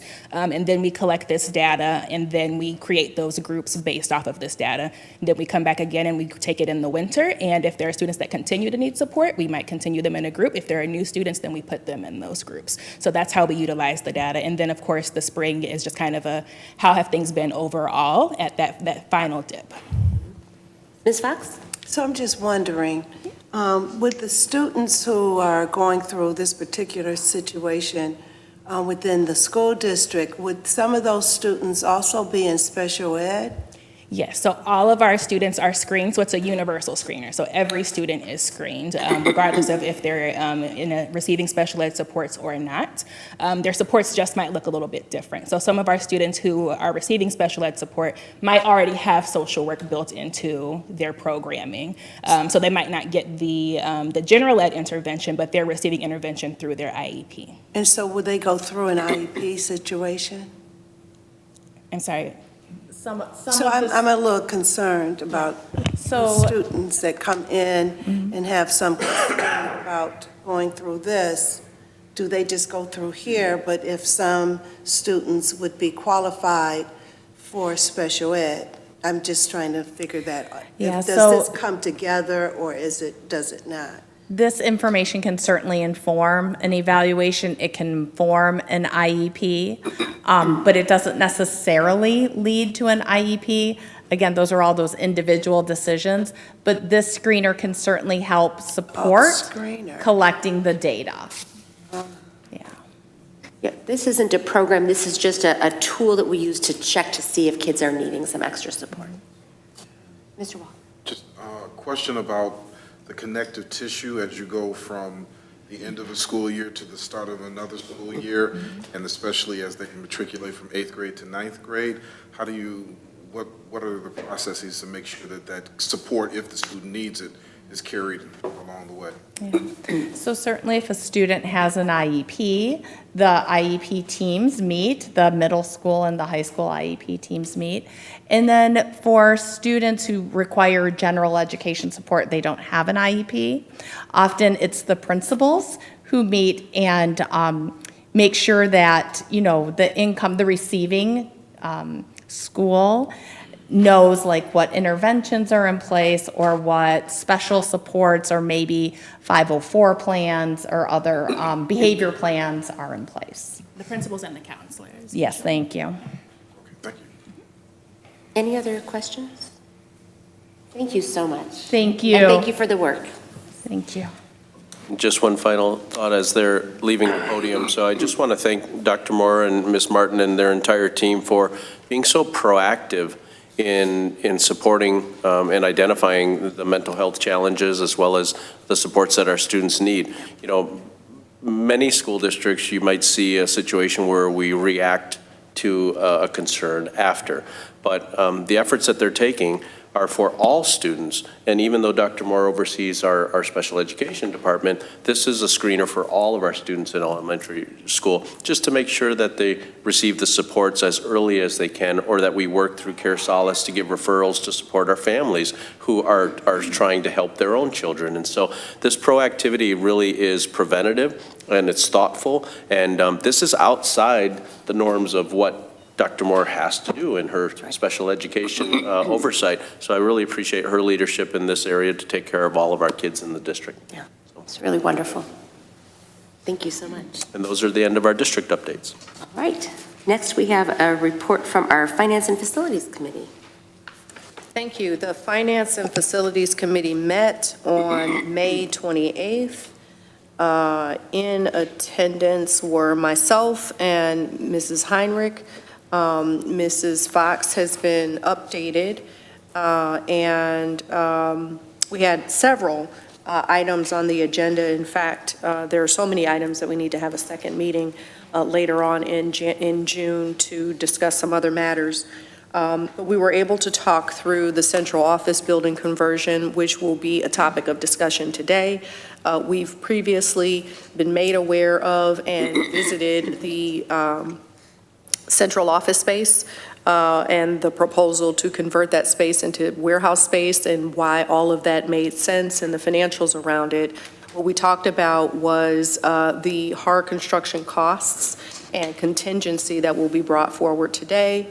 All of that is within the overall 2020 bond budget.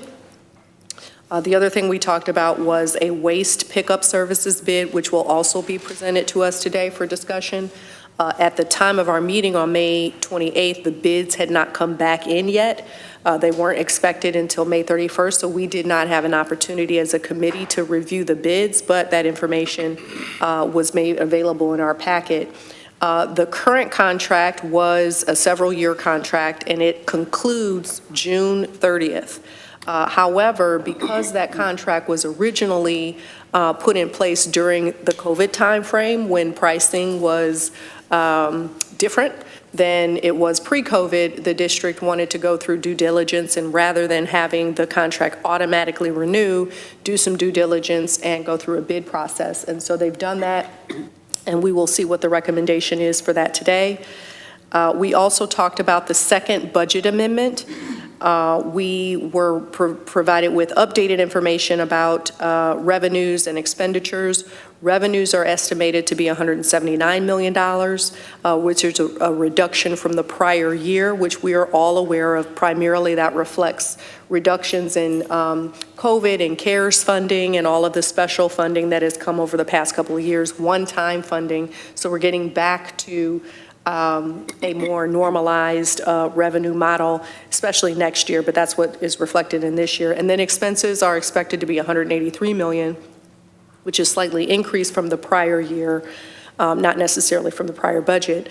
And that primarily reflects increases in costs across the board. There are some staff increases, which are normal. They're about overall 2%. There are also significantly increased costs associated with benefits, and I think all organizations across the country are seeing that manifest itself, and then there's potentially some higher retirement costs. But great summary. As always, the business office provides a lot of great information, remains fiscally responsible, continue to have positive audits and accolades associated with the way that they provide information and are forthcoming with that information. There's a concentrated effort to continue to keep resources close to the classroom.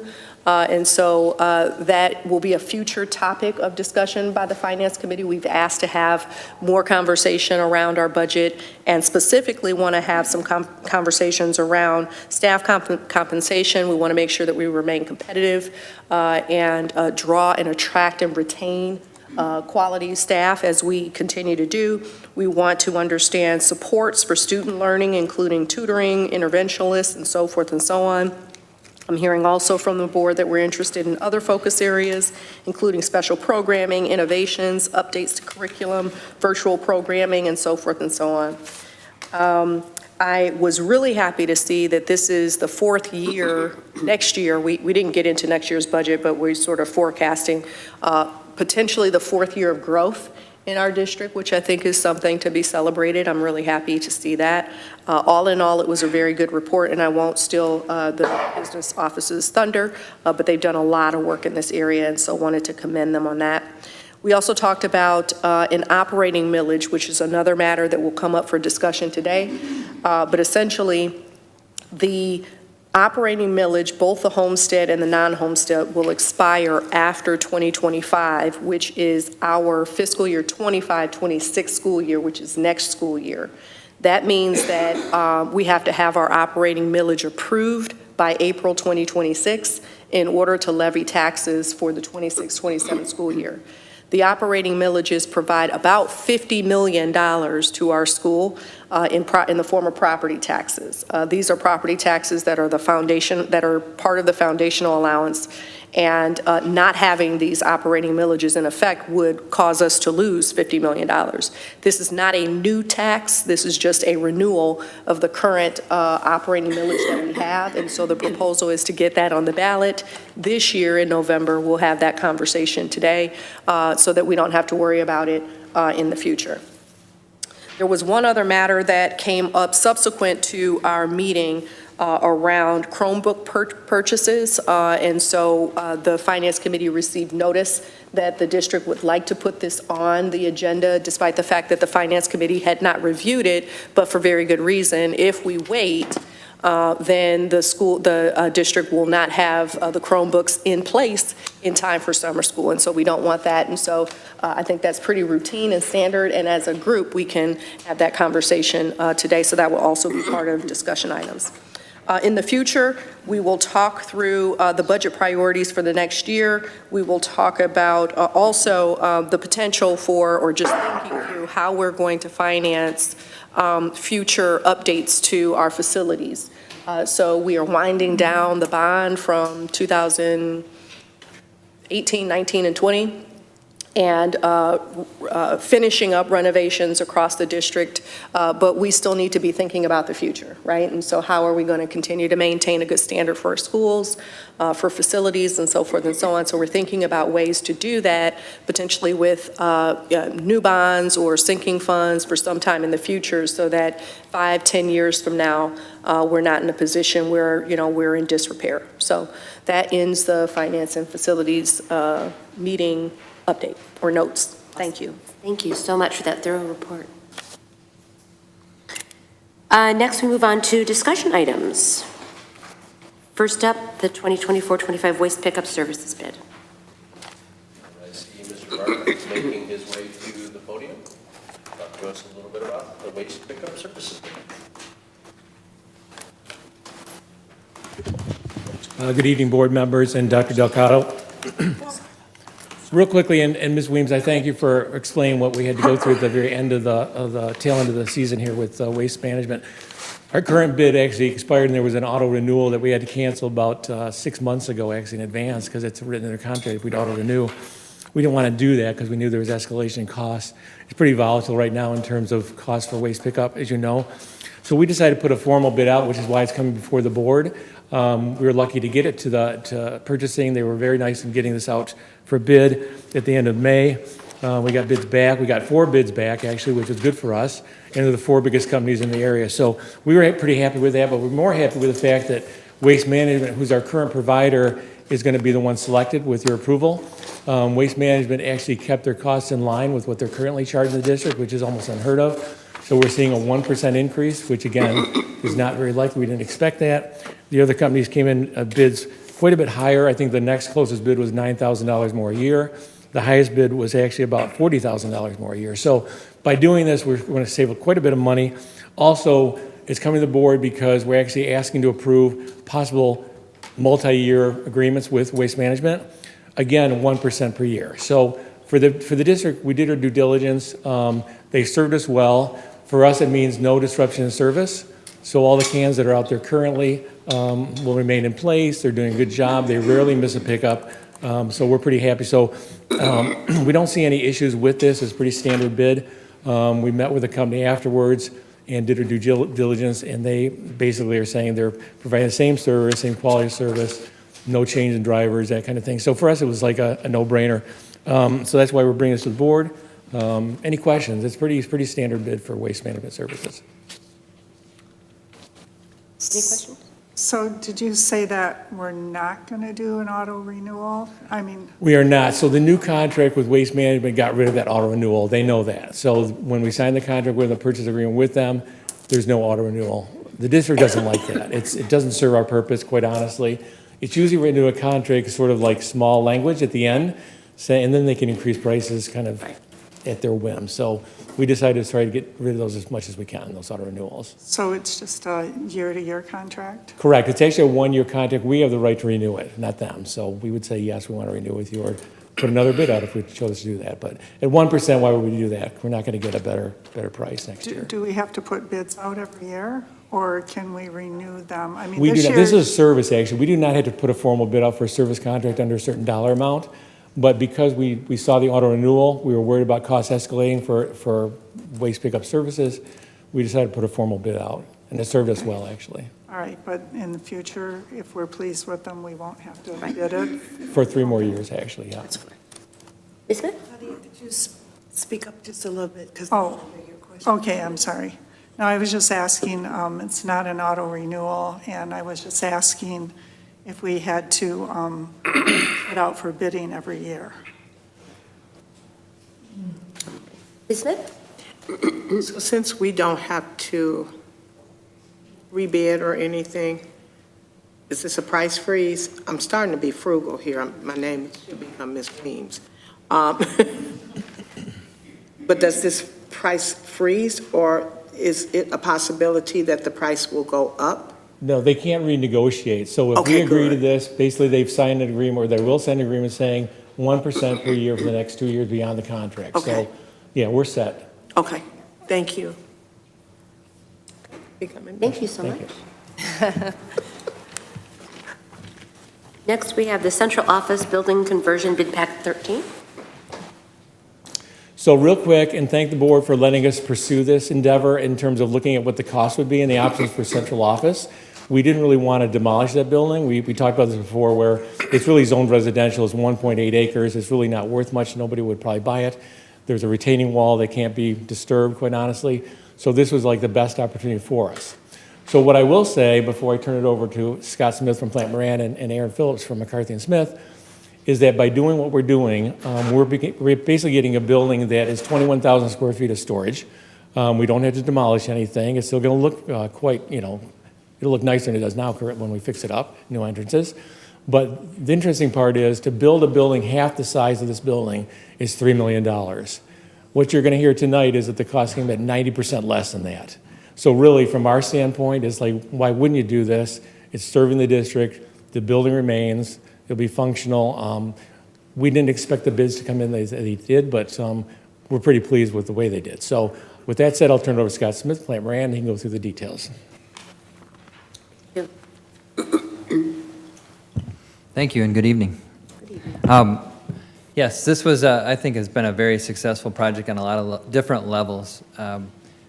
As you guys may recall, we were here and John put together a really nice presentation in January, and then we voted on it in early February. And after that, we really kind of resumed our work with the project to kind of finalize the details of what's going to be included. And we listened to a lot of the feedback from the board and the committees, and I think we really tried to minimize the spend, but make sure we take care of what we need to do in terms of storage. So with that said, we went out to bid. Aaron's going to talk about the bid specifically, but the results were very favorable. We had, I want to say, between a $500,000 and $600,000 placeholder early on. We continually walked the site with John and the team, found some efficiencies, talked through the specific spaces. What Aaron will share is really we're about half that. Our bids are just over $250,000. We are recommending a slightly larger than normal contingency. Some of that is due to the fact that we may find some things along the way that we weren't expecting. And secondly, when you just blindly apply a percentage to a smaller number, it doesn't necessarily compute. So we are recommending a $60,000 contingency.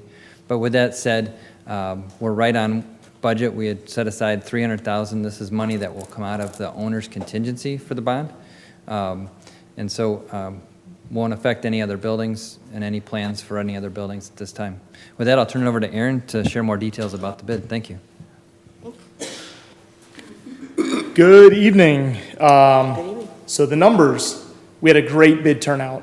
The project bid on May 16th. We had 45 bids, which was even a little bit surprising to our team, to be frank.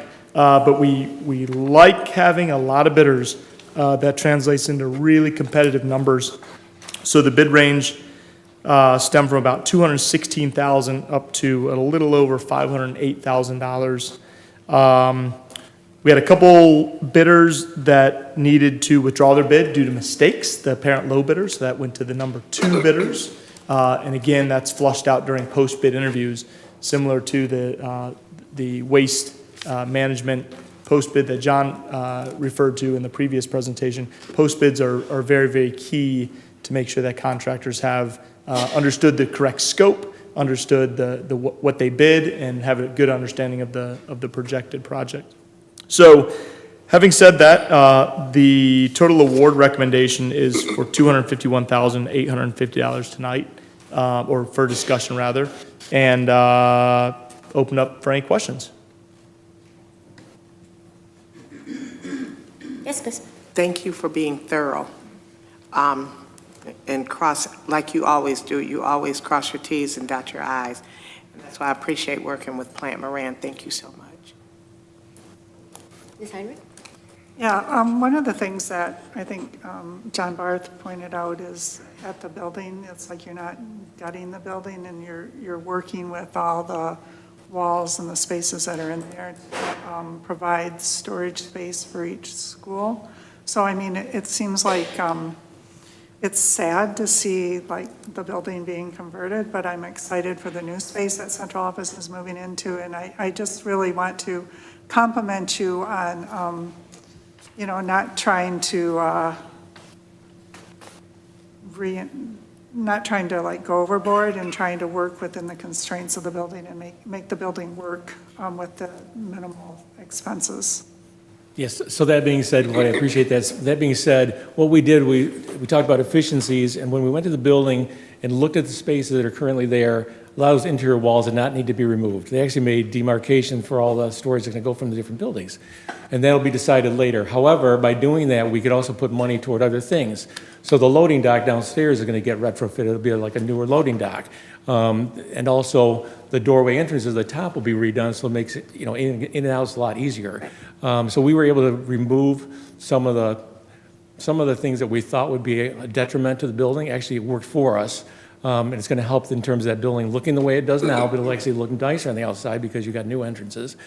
But from a standpoint of the building functionality-wise, we will find some money savings by doing just what you had mentioned, by using the space inside. So if you go over there, once we got furniture moved over there from buildings, you're basically going to see the same building but no people. So for us, it worked well, and that's why we were able to save a lot of money with this project. Wonderful. Thank you. Next, yes. Just one question for Mr. Barth, just to clarify.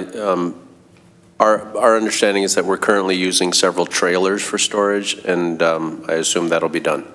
Yeah, currently we're using 6 trailers, actually 6 semi-trailers. So if you see 6 semis going down the road, that's what we have storage-wise. We also have furniture in all the buildings that frees up space in the building. We talked about that before.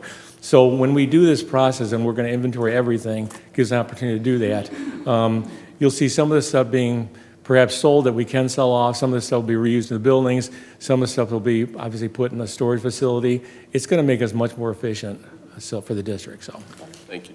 So what are we doing with the trailers? Are we giving them back? So if you go by facilities, you're going to see the old band trailer that's with FHS. That's got furniture in it now. We decided not to get rid of that. We use it for storage. Also, we're renting 5 trailers from professional movers. So yeah, there's a cost to what we're doing right now, but that goes away when we do this move. Okay, thank you so much. Next, we have the Chromebook purchase.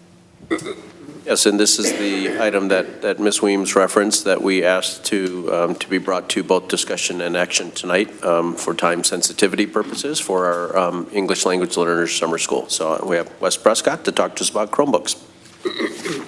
Good evening.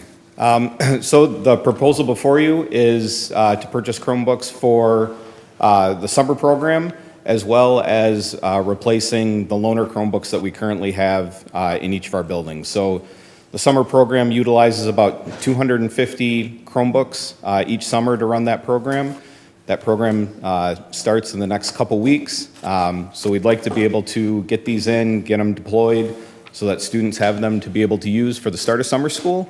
And the additional devices will be deployed into the media centers when a student's Chromebook isn't functioning properly. They take it down to the media center, they get a loaner, while we are able to fix their device and then get it back to them. So this purchase will support that. About $213,000 of it is coming from grant funds. The other, right around $33,000 will be from the bond funds, which is part of our planned budget. Any questions? Okay. Yes? Do you? Oh, go ahead. Did you have a question? I do. Go ahead. Ms. Weems had one too. What's the life of these Chromebooks? About 5 years, 5 to 6 years. Okay, so it's just, so the ones that you had for the summer program are 5 years Yeah, old? so the ones that are end of life are 5 or 6 years old. They don't receive updates any longer. They actually become a security concern at that point. We do take any ones that are in decent order and try to salvage them for parts to repair others. So, and then, because it's for the summer school, and because the kids use the Chromebooks in all the schools, do they just sit during the school year, or are they deployed and used in the buildings during the school year too? If there's a need for them to be used during the school year, they are. A lot of times they do. I shouldn't say a lot of times. There is a period of time where they're not used during the school year. Ms. Williams? Yeah, my question was on the number. It feels like we need 250 just for the summer program, and I'm assuming that's how many students we have in the summer program? That's replacing the ones that we have in place that are end of life that have been used for the last 5 or 6 years for that summer program. They're end of life now, so we're replacing those to support that. And then there's an additional 575, so for a total of, 825? okay, yeah, the cost point on that is a no-brainer for me. If we're talking about 246 when I just did the math, yeah, that's more than reasonable. Okay. So are these students in the summer program, are those in person? Or, so we have that many students in summer school? I don't know what the summer school enrollment is. And a big portion is our English language learners in-person summer school program that requires the Chromebooks. And we do have quite a few students in summer school. Thank you. You're welcome. Thank you. Finally, we have a public hearing on the budget. And she's making her way to the podium, our wonderful Assistant Superintendent of Business Services, Mrs. Jennifer Kaminsky, to talk to us about all things budget. All right, good evening. So as Dr. Blau mentioned, this is our public hearing on the 2024-25 budget, as well as the meeting to discuss the tax levy for the upcoming school year. So just to talk about the funds of the district, our office manages 9 different funds. General fund is our main operating fund and contains the majority of the expenditures of the district. We also have debt service funds. Those pay the principal and interest on our bonds. We have 2 special revenue funds, nutrition services. That contains the transactions for our lunch program. And we have our student activities, which are activity accounts managed at the building level. We have 4 capital projects funds, technology, other projects, our maintenance bus purchases, and those are funds that we transfer money into to set aside for future use. We still do have our Building and Site 2020 and our Building and Site 2023 bond funds. So the 2015 and 2018 issues are done and spent in full. And we also have an internal service fund, which is our benefit stabilization fund, and handles the payments of all of our health, dental, vision, life, and long-term disability payments. So during the budget development process, we prepare, budget forecasts. We look at budget information from the state. We're looking at staffing and enrollment projections, instructional supports that are needed. That also includes scheduling and the staffing process and grant funding available. So just to mention some of the big focuses that are in our budget, obviously we're focusing on literacy, and Mrs. Hendrickson and Dr. Coffin have been up here many times talking about some of those new initiatives that we've either implemented this year or will be implemented in future years. So we have our K2 EL skills block. We have K5 wit and wisdom. We have a program for grades 3 through 5, which is a literacy intervention program. We're continuing with our K5 Lexia computer adaptive software. At grades 6 through 8, we still have intervention within that teaming model that's in place. At the high school, we have new course development and implementation, and of course, professional development, contracted service and sub-release, as well as instructional coaching. So on the innovation side, as I mentioned, we have middle school teaming. This is the second full year that's in place. We'll continue with that into the future. We're working with New Tech Network, and that's really focused on the middle schools and Farmington STEAM Academy for project-based learning. We're also working with urban learning, and you've seen several presentations from Leah McConaughey, and that focuses on K-12 authentic learning. And then we have our strategic planning initiatives and leadership.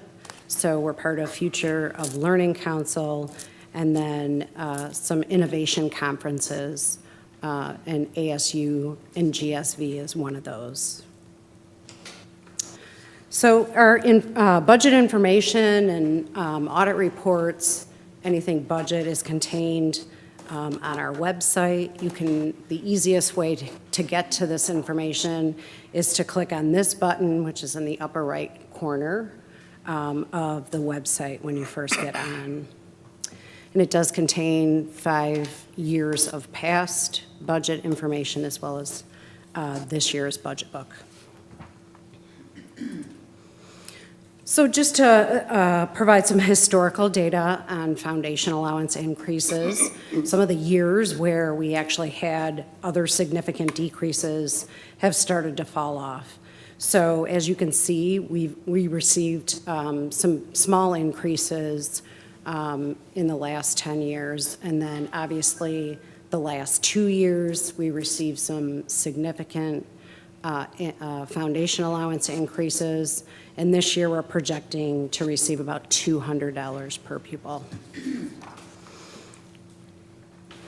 So this graph really just shows that gap that still exists, that cumulative rate of inflation, and then the foundation allowance increases that we've received over time. So you can see that gap kind of widened over the last 2 years as inflation really crept up, and our increases did not keep pace with that rate of inflation. So overall, that's over $20 million of lost revenue with that increase not keeping up with the rate of inflation. So for this upcoming year, overall, we're budgeting revenues at $179,534,000. Expenditures will be at $183,652,000, and expenditures will exceed revenues by approximately $4.1 million, with a projected fund balance of 18.5% at June 30th, 25. So again, we've put this budget together with many, many unknowns at this point. We still don't know what our foundation allowance will be next year. All 3 branches had different amounts in their budget. I haven't heard much on the budget recently. I know they were up on Mackinac Island this past week, so hopefully some of the budget discussions will get going in the near future. Obviously, we don't know our exact student enrollment until that takes place in September. State categorical funds, again, whether those transportation funds will continue, whether some of these, increased amounts will continue. So one of the big items, and I mentioned this in my, when I presented the parameters and assumptions, is the retirement rate. Currently, the health side of the retirement system is fully funded. And so there's an opportunity to reduce the rate that districts pay in by about 7 percentage points. For each of the districts in the state, it equates to about $500 per pupil. So for Farmington, it would be about $5.4 million of less cost that we would have, but essentially more revenue, since we wouldn't have that cost. That's up in the air right now. We're hoping that they make the right decision, reduce that rate, so that all districts benefit from that reduction. So our health insurance costs, we've seen much higher claims costs this year, as have many other companies. So we'll have to closely monitor those costs as we move forward. Actual staffing in place, as you could see, we had lots of retirements this evening, And so different staff will replace some of those individuals in the future, having some sort of impact on the budget. And then, of course, the economy and other economic impacts. So this portion is the tax levy or millage information. And so I do have to read all of these numbers for the hearing. So for homestead properties, we are proposing to levy operating millage of 5.2029, debt of 3.20, state mills of 6, for a total of 14.4029 mills. For non-homesteads, we're proposing to levy 18 mills for operating, debt at 3.2, state at 6 mills, for a total of 27.2 mills. On the commercial personal property, operating mills of 11.2029, debt of 3.2 mills, state of 6 mills, for a total of 20.4029. And for industrial personal property, operating mills of 5.2029, debt mills of 3.2, and the state does not collect any millage. So the total is 8.4029. So now looking at the general fund revenue side of things. And this really captures that revenue we receive from the foundation allowance. So as you can see, 26% comes from property taxes, that's in yellow, with 56% coming from state aid. The two pieces, 82%, make up the revenue from the foundation allowance. So you can see a large portion of our revenue does come from that amount per pupil, with 18% in other funding. So to talk about how that's broken up, and I'll show this chart again a little bit later on when we talk about the operating millage renewal, but this is how our foundation allowance breaks down.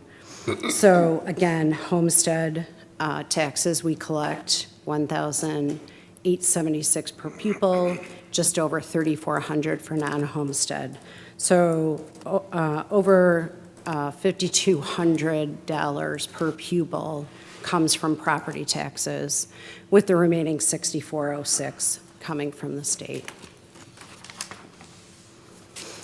So looking at expenditures by object, a total of 183.6.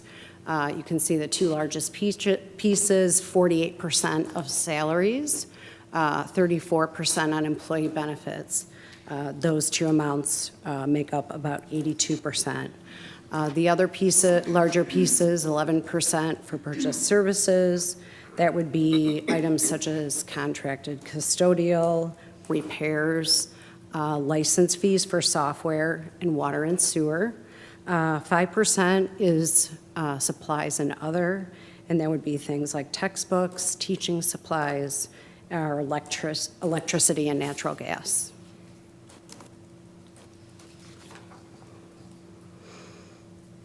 Looking at expenditures by function, so you can see some of the bigger pieces of the pie are instruction or support for instruction. So 19% blue is for elementary, the green of 10 is for middle school instruction, with 12% high school instruction in red.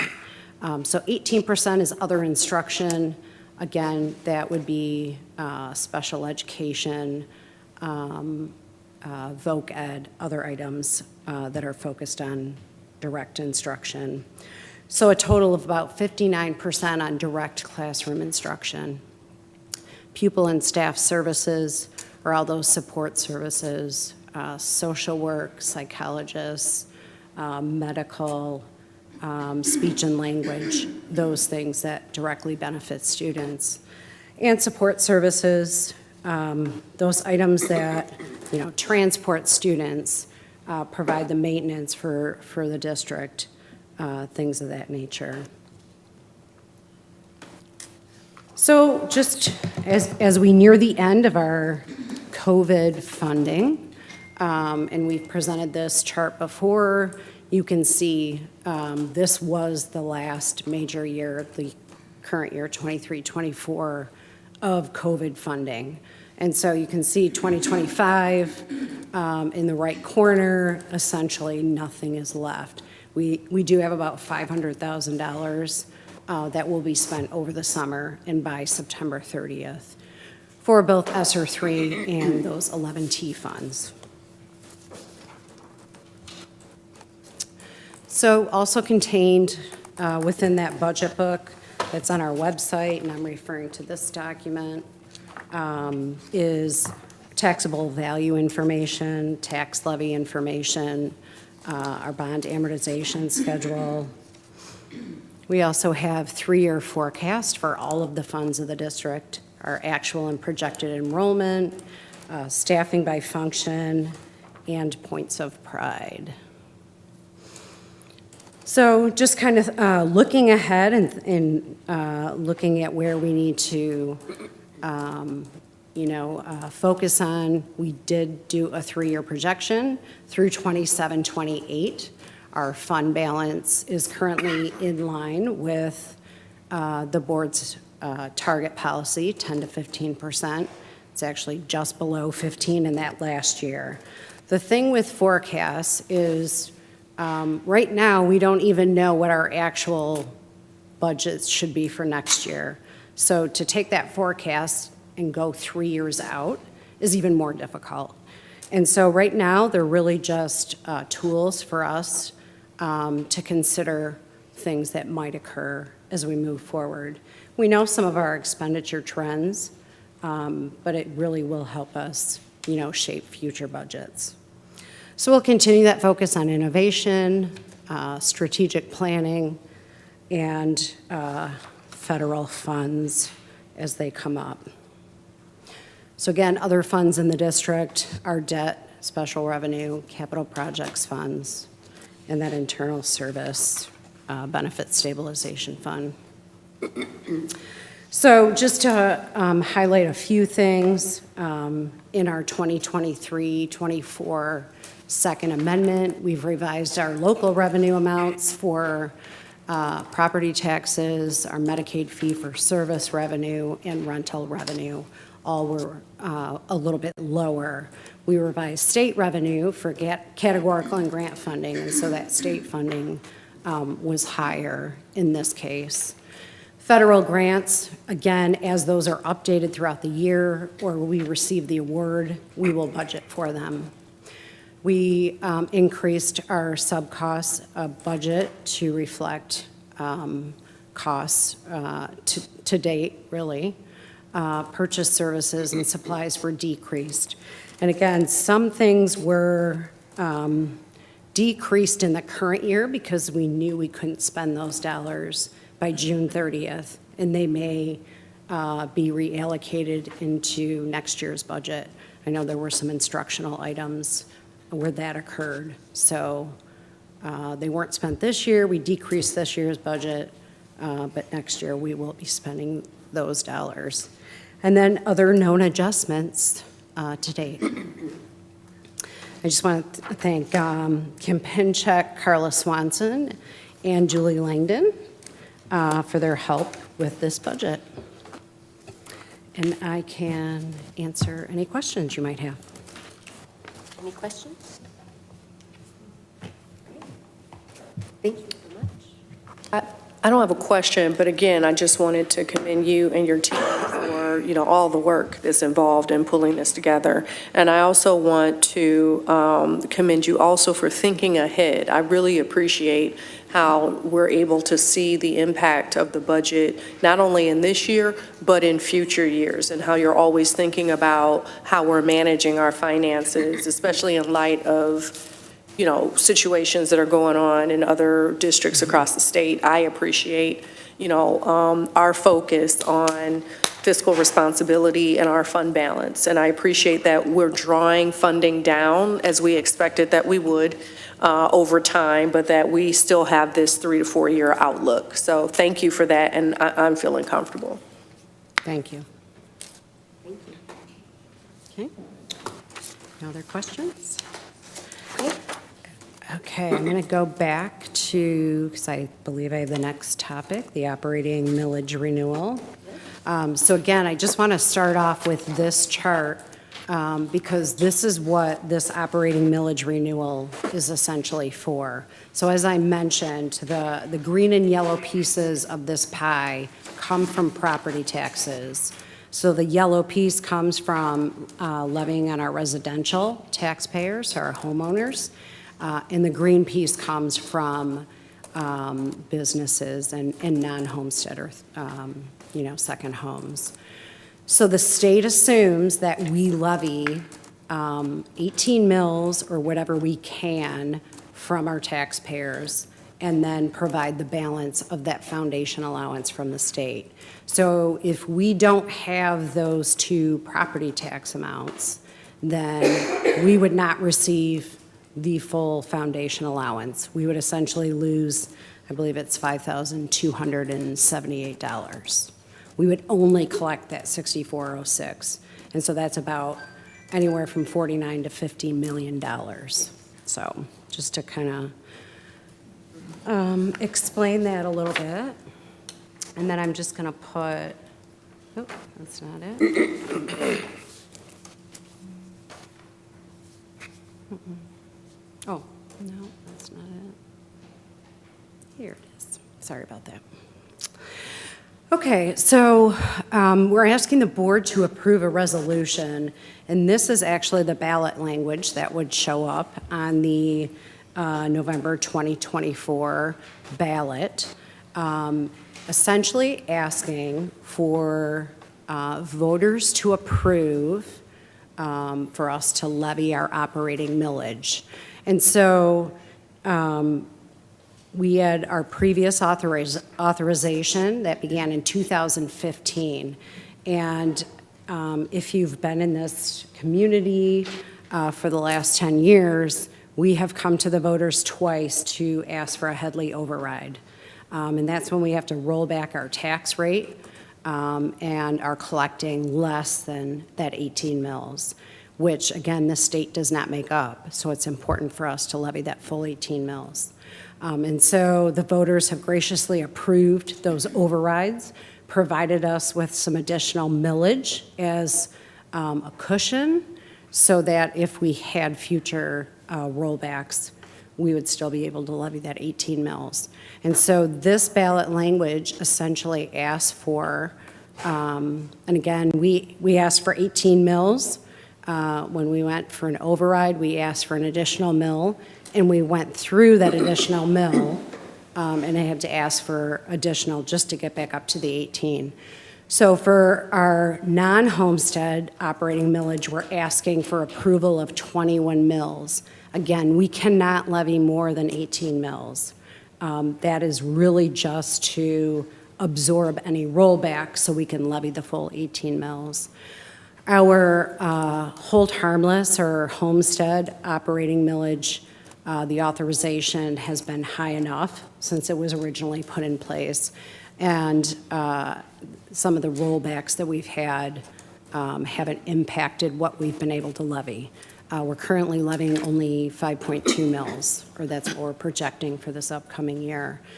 So the authorization would be for 12.5955, and again, that's just to continue forward with really that original authorization that we received that has been rolled back.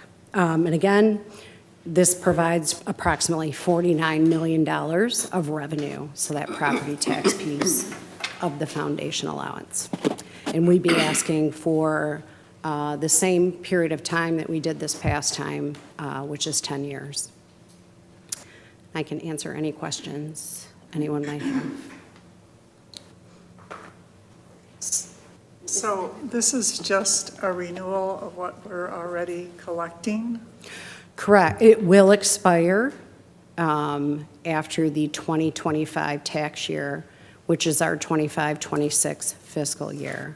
So if we don't have this renewal in place, essentially by July 1 of '26, we would not be able to levy any operating taxes. So we're not asking for an increase, is what I mean? No, this is a renewal. So it's just a Correct. renewal of what, Mhm. so our taxpayers aren't going to pay additional taxes? Correct. It's just to continue forward with the operating millage that we've had in the past. Thank you so much. Okay, all right, thank you.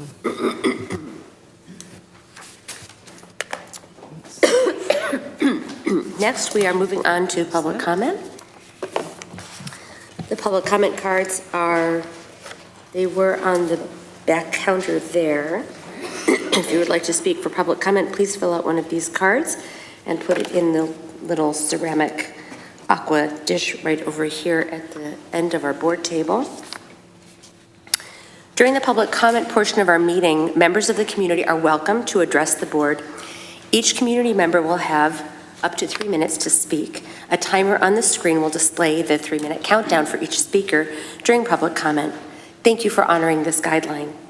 We wish to remind our community that this is a meeting of the board held in public to provide transparency, but this is not a public meeting. As a result, we will respectfully listen to your comments, but will not respond or engage in dialogue with you in this particular venue.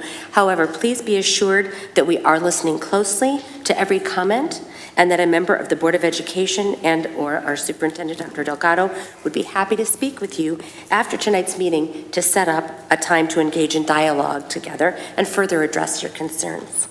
Thank you. Dr. T.R. Carr. Excuse me.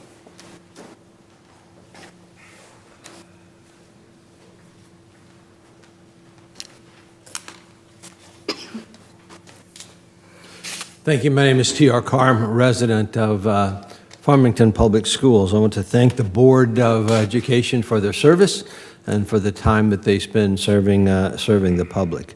Tonight, we recognize the number of teachers who are retiring. We recognize individuals who had received some awards, and I think that reflects positively on the Farmington Public Schools.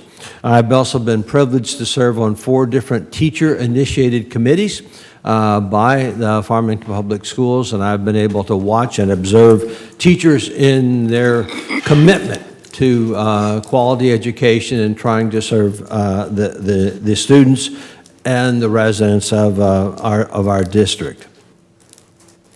At the same time, I look at the overall ratings of our district. I remember last time I talked about the U.S. News and World Report did not list any of our high schools as in the top 50 in the state of Michigan. I know we can do better. I know our teachers are dedicated. I know our teachers have the skill set, and I know they want to do better.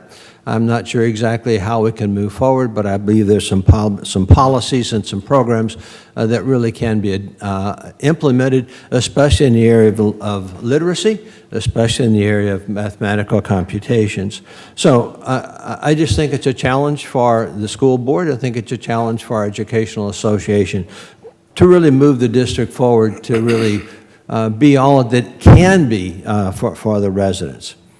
At the same time, the second issue I want to talk about, something I bring up I've been bringing up periodically, is being open and transparent and enhancing communication. I believe the board has a retreat on Saturday for 4 or 5 hours.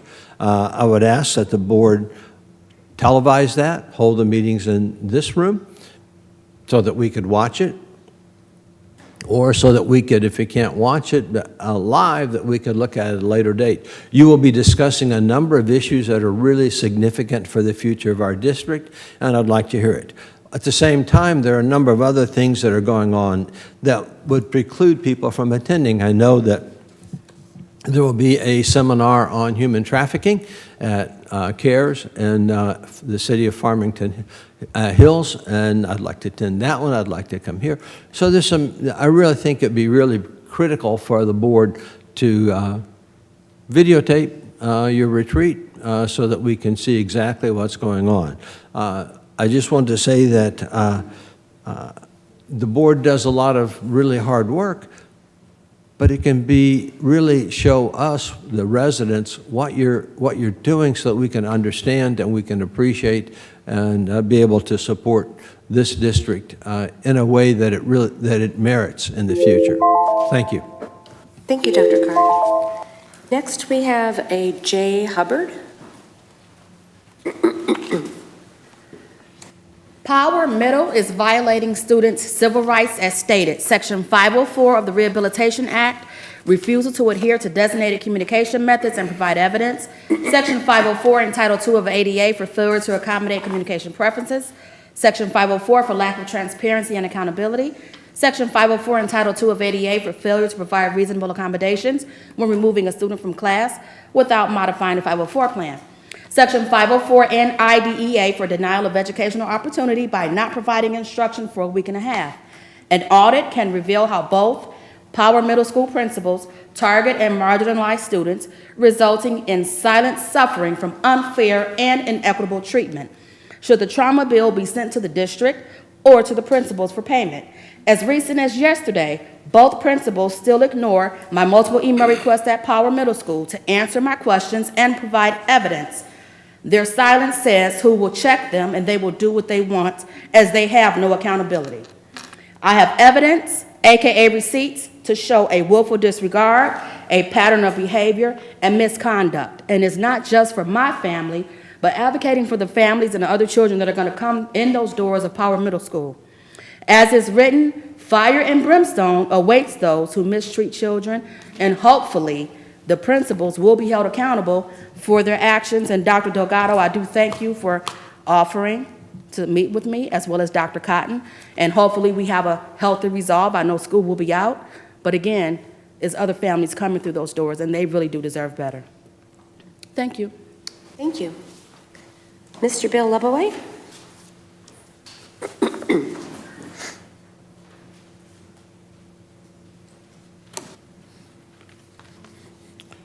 Good evening.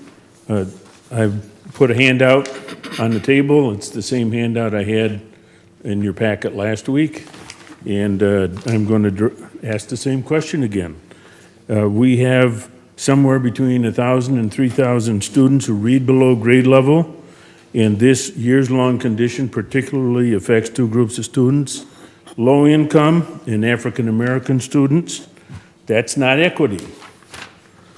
And my question of you, board members, is what are you doing to fix reading gaps in all grades? I didn't see it in the budget. When are you going to do it? And how many more classes must graduate before you fix reading? Now you're going to get a CFO's look at the budget.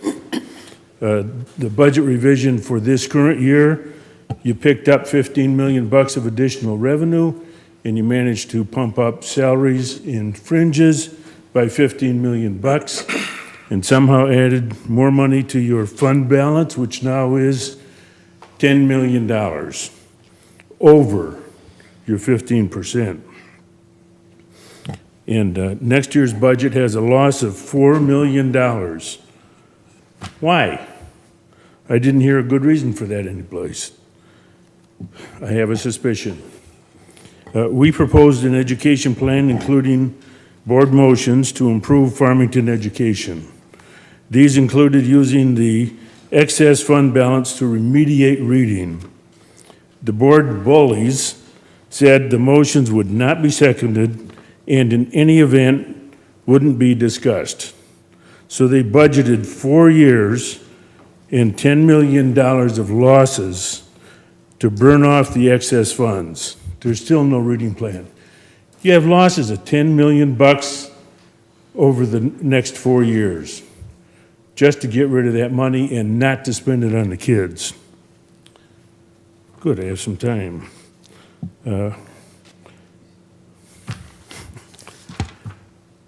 What are you going to discuss on Saturday? Are you going to discuss an educational plan? Your whole plan. Your revenue is not generated by any value of services. You're just spending money. Your job is not to spend the money, it is to provide good education. You haven't done that, you're an average school district not even striving to become a good school district. Thank you, Mr. Leboy. Next, we have Mark Forche.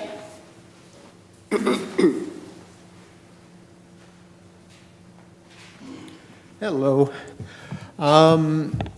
Before World War I, there was a little baby girl born to a farming family, and that family had no electricity, no indoor plumbing, horses pulled the plows, and in a number of years, that little girl went up the dirt road to a little rural schoolhouse.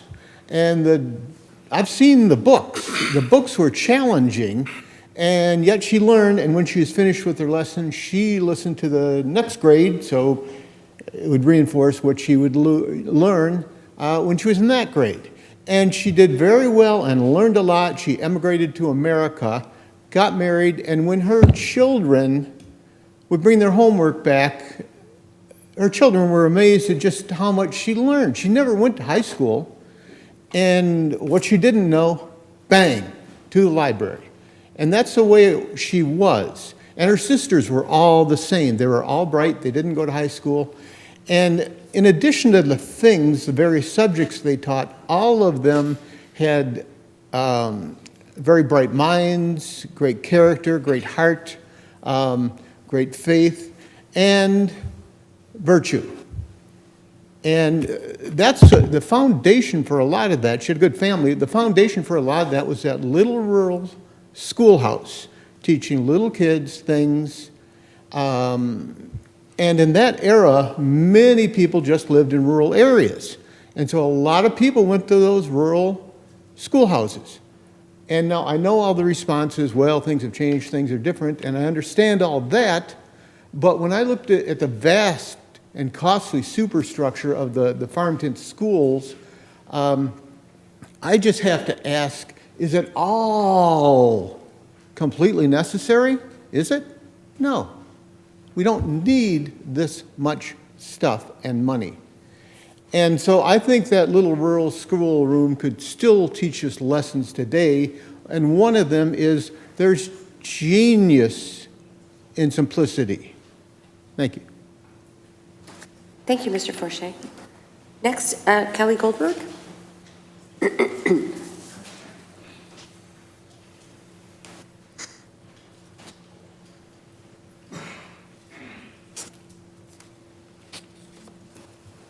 Good evening.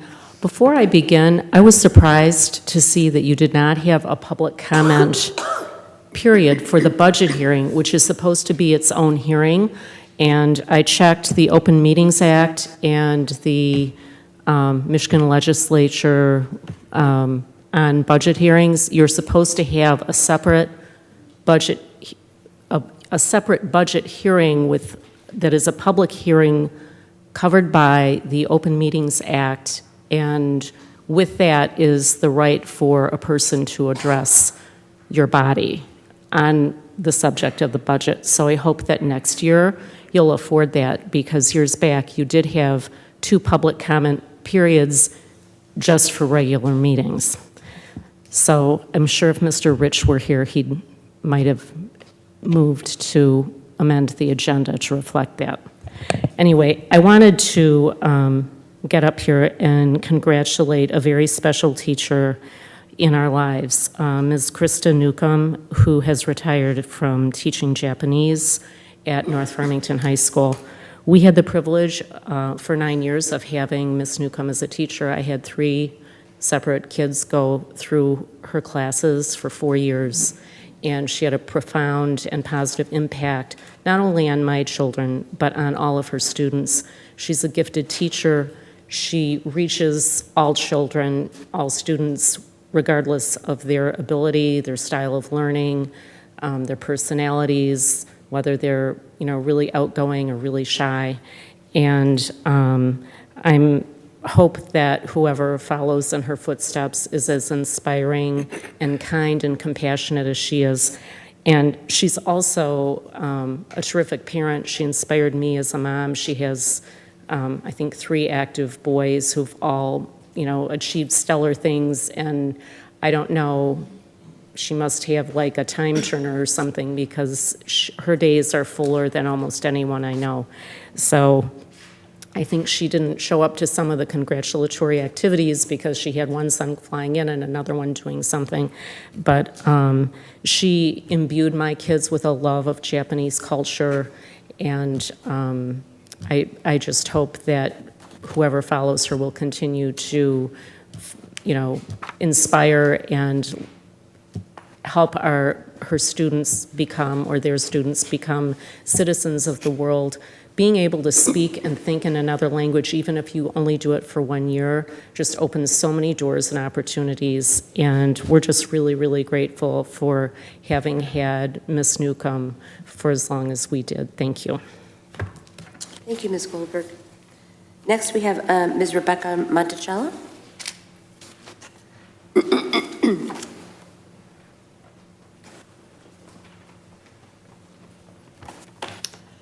2 weeks ago, my third grader was choked by another student on the bus ride home. Over the last 2 weeks, I was not notified that my child had been spoken to regarding an attack on him. I was told that the principal had no control over discipline on the bus, and if I wanted to have the other student suspended, or if I wanted to petition to see the recording, that I would have to email the director of transportation. I was also told by the principal that as the parent of a child that had been choked, I had no right to know what measures were being put in place to keep my child safe, other than the fact that the student that choked my son would now be riding in the front seat of the bus, as well as other restorative practices. My request to the Director of Transportation, as well as requests to see the specific policy that the principal has referred to, have gone unanswered. I'm not up here sharing this just because I'm incredibly disappointed in the way this incident has been handled, but in talking with other parents and staff, I realize there's a deeper systemic issue within this district regarding how disruptive and violent behavior is being handled. There's been a lot of talk about possible policy changes throughout this year, and my feelings after hearing the update from Mr. Walker at the last meeting is that there's still gaps beyond what you're investigating, specifically within elementary age and when an incident happens off school property. Student behavior at the elementary level needs to be dealt with swiftly in order to be proactive in an attempt to prevent these issues we've been hearing about in the older grades. And while restorative practices are absolutely necessary, and I was appreciative to hear about all the updates that's been going on with SEL, they're not discipline and they don't serve as a deterrent. They also put a lot of attention on the attacker, leaving the attacked feeling unheard and unsafe because they can't trust that feelings will change, something that my 9-year-old expressed to me himself. At the special meeting a couple months ago, we heard that African American and Palestinian parents were concerned about how certain behaviors in this district are being dealt with. I guess I'm here representing another group, and I'm wondering at what point you stop breaking us into groups and incidents and realize that parents in this district have concerns over how inappropriate and dangerous behavior is being dealt with, period. I know sometimes it feels like you're being attacked up here because all you hear are complaints, but Ms. Smith, you mentioned one meeting that you don't hate Dr. Delgado. It's your job to look out for the students and to keep him accountable. Along the same lines, I don't hate this board. I do want to work with you. But you have to understand that it's my job as a parent to protect my kids and ensure that they receive a quality education and feel safe while doing so. And that includes keeping you all accountable for what goes on in this district. And my son is telling me that he doesn't feel safe coming to school on the bus. Anytime we've brought our concerns to this board, you have immediately gone on the defense, reacting instead of responding, which says to us that this isn't the partnership that you like to tout. Yes, celebrate your wins, but you have to be willing to have difficult conversations, otherwise you're going to keep losing families and staff. We've had some truly amazing teachers in this district, but the administration's response to this... I'm sorry, that's time. Next, we have the Southfield Alumni Chapter of Delta Sigma Theta Incorporated. Excuse me. Thank you. I stand in front of you today on behalf of Southfield Alumni Chapter of Delta Sigma Theta Sorority Incorporated. All the Deltas are over there in fabulous red. My name is Brianna Cartwright, and I'm the chapter's Social Action Chair. We welcome any meetings with you to discuss educational policy priorities in the communities we serve, which incorporates Farmington and Farmington Hills, along with many other Oakland County cities. Our chapter consists of over 450 members, and we engage in different activities such as research and advocacy of critical issues that affects voters living in our service areas. We also monitor legislation at national, state, and local levels. And additionally, we educate the public on policy issues. You can reach us further at socialaction@deltasac.org. We look forward to building a true community partnership with you. Thank you. Thank you. Next, we have David Villar.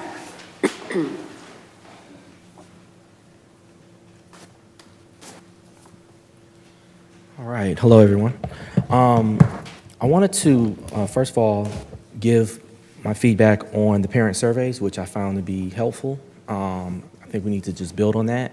The ELL services, I think, do need to be improved upon.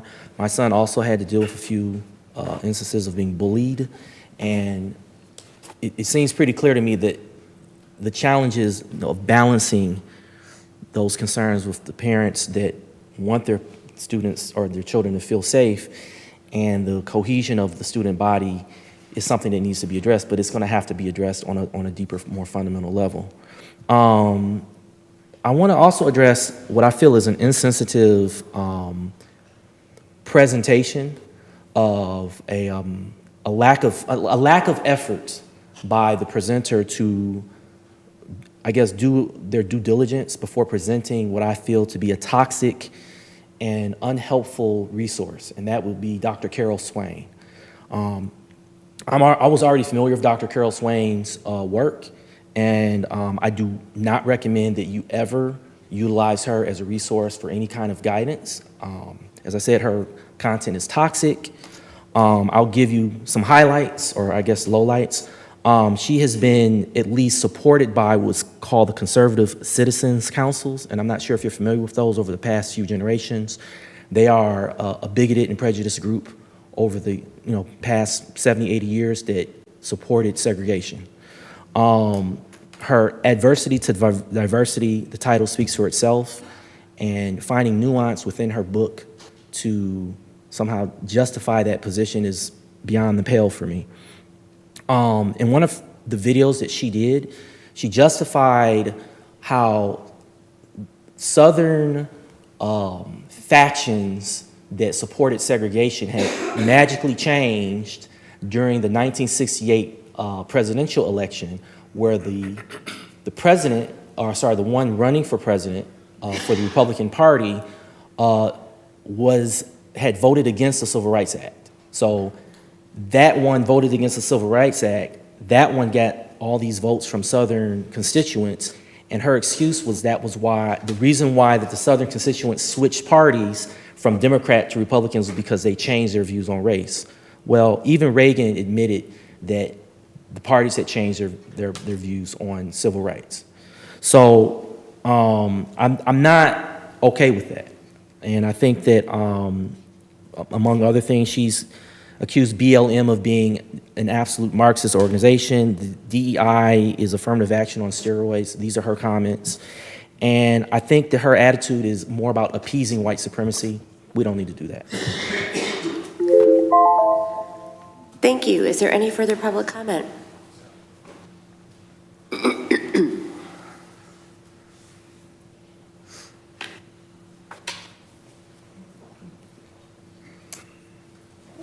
Mr. Greenstone. Go ahead. Yes. Good evening. I would just like to reiterate Dr. Carr's comment. If Saturday's board meeting is going to talk about academic performance, it should be published, it should be recorded and transmitted so that we can see the results. As you know, a large number of people in this community care a lot about academic performance, and it should be a public event, not a Saturday morning or Saturday afternoon event when people have other obligations. And I think I appreciate Dr. Delgado's comment on metrics. However, per the MASB standards, the board has to have clear goals, not homework assignments of how we monitor things. That's an action to see if the goal is being met. And so we need goals that flow down the system. We need them to be addressed, the academics.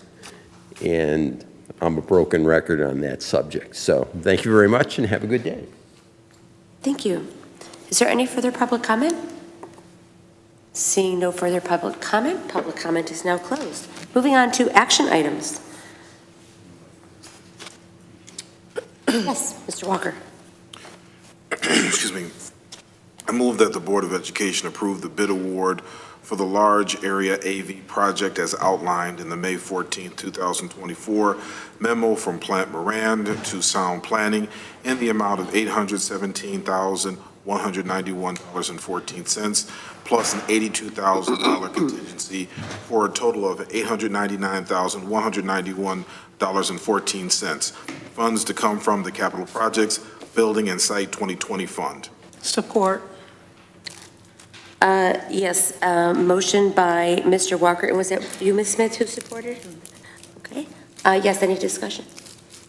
Yes, I just wanted to mention that when this came up for discussion 2 weeks ago, there were a fair number of questions, and I want to thank Mr. Gregory through the district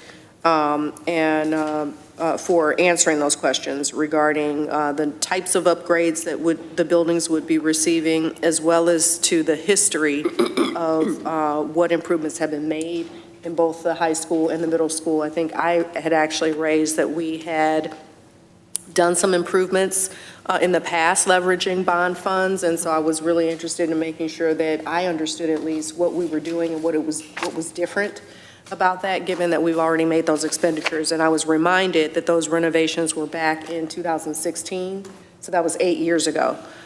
So I was happy to receive that information. At that time, there were some comprehensive remodels made, including sound baffling, lights, catwalks, carpeting, seating, and some new AV equipment. This proposal is to maintain most of that equipment, as well as to do some additional work to maintain basic functionality and to add some capabilities. So I was really happy to hear that. And then this will also help for potential consistent revenue from space rental, which is something that I thought was a positive. So I just wanted to make sure that the board knew that the questions that we raised were addressed in an email that was sent to us. And so if you don't have that information, it is in your board packet. Yes. Other discussion? Yes, roll call vote, please. Thank you. Okay, roll call vote. Ms. Weems? Yes. Ms. Fox? Yes. Ms. Smith? Yes. Mr. Walker? Yes. I myself, yes. Dr. Blau? Yes. All right, motion passed. Wonderful. Moving on to the approval of the Chromebook purchase recommendation. Yes, Ms. Weems. Yes. I move that the Board of Education approve the purchase of Chromebooks as presented and outlined in the June 4th, 2024 memo in the amount of $246,270 from Sehi Computer Products utilizing the REMC pricing. Funding sources include the 11T grant for $80,900, the ESSER 3 grant for $132,300, and $33,070 from the 2020 bond. Support. Motion to approve the Chromebook purchase recommendation made by Ms. Weems and supported by Ms. Smith. Any discussion?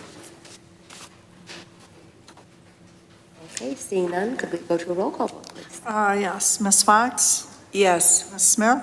Yes. Mr. Walker? Yes. I myself, yes. Ms. Weems? Yes. Dr. Blau? Yes.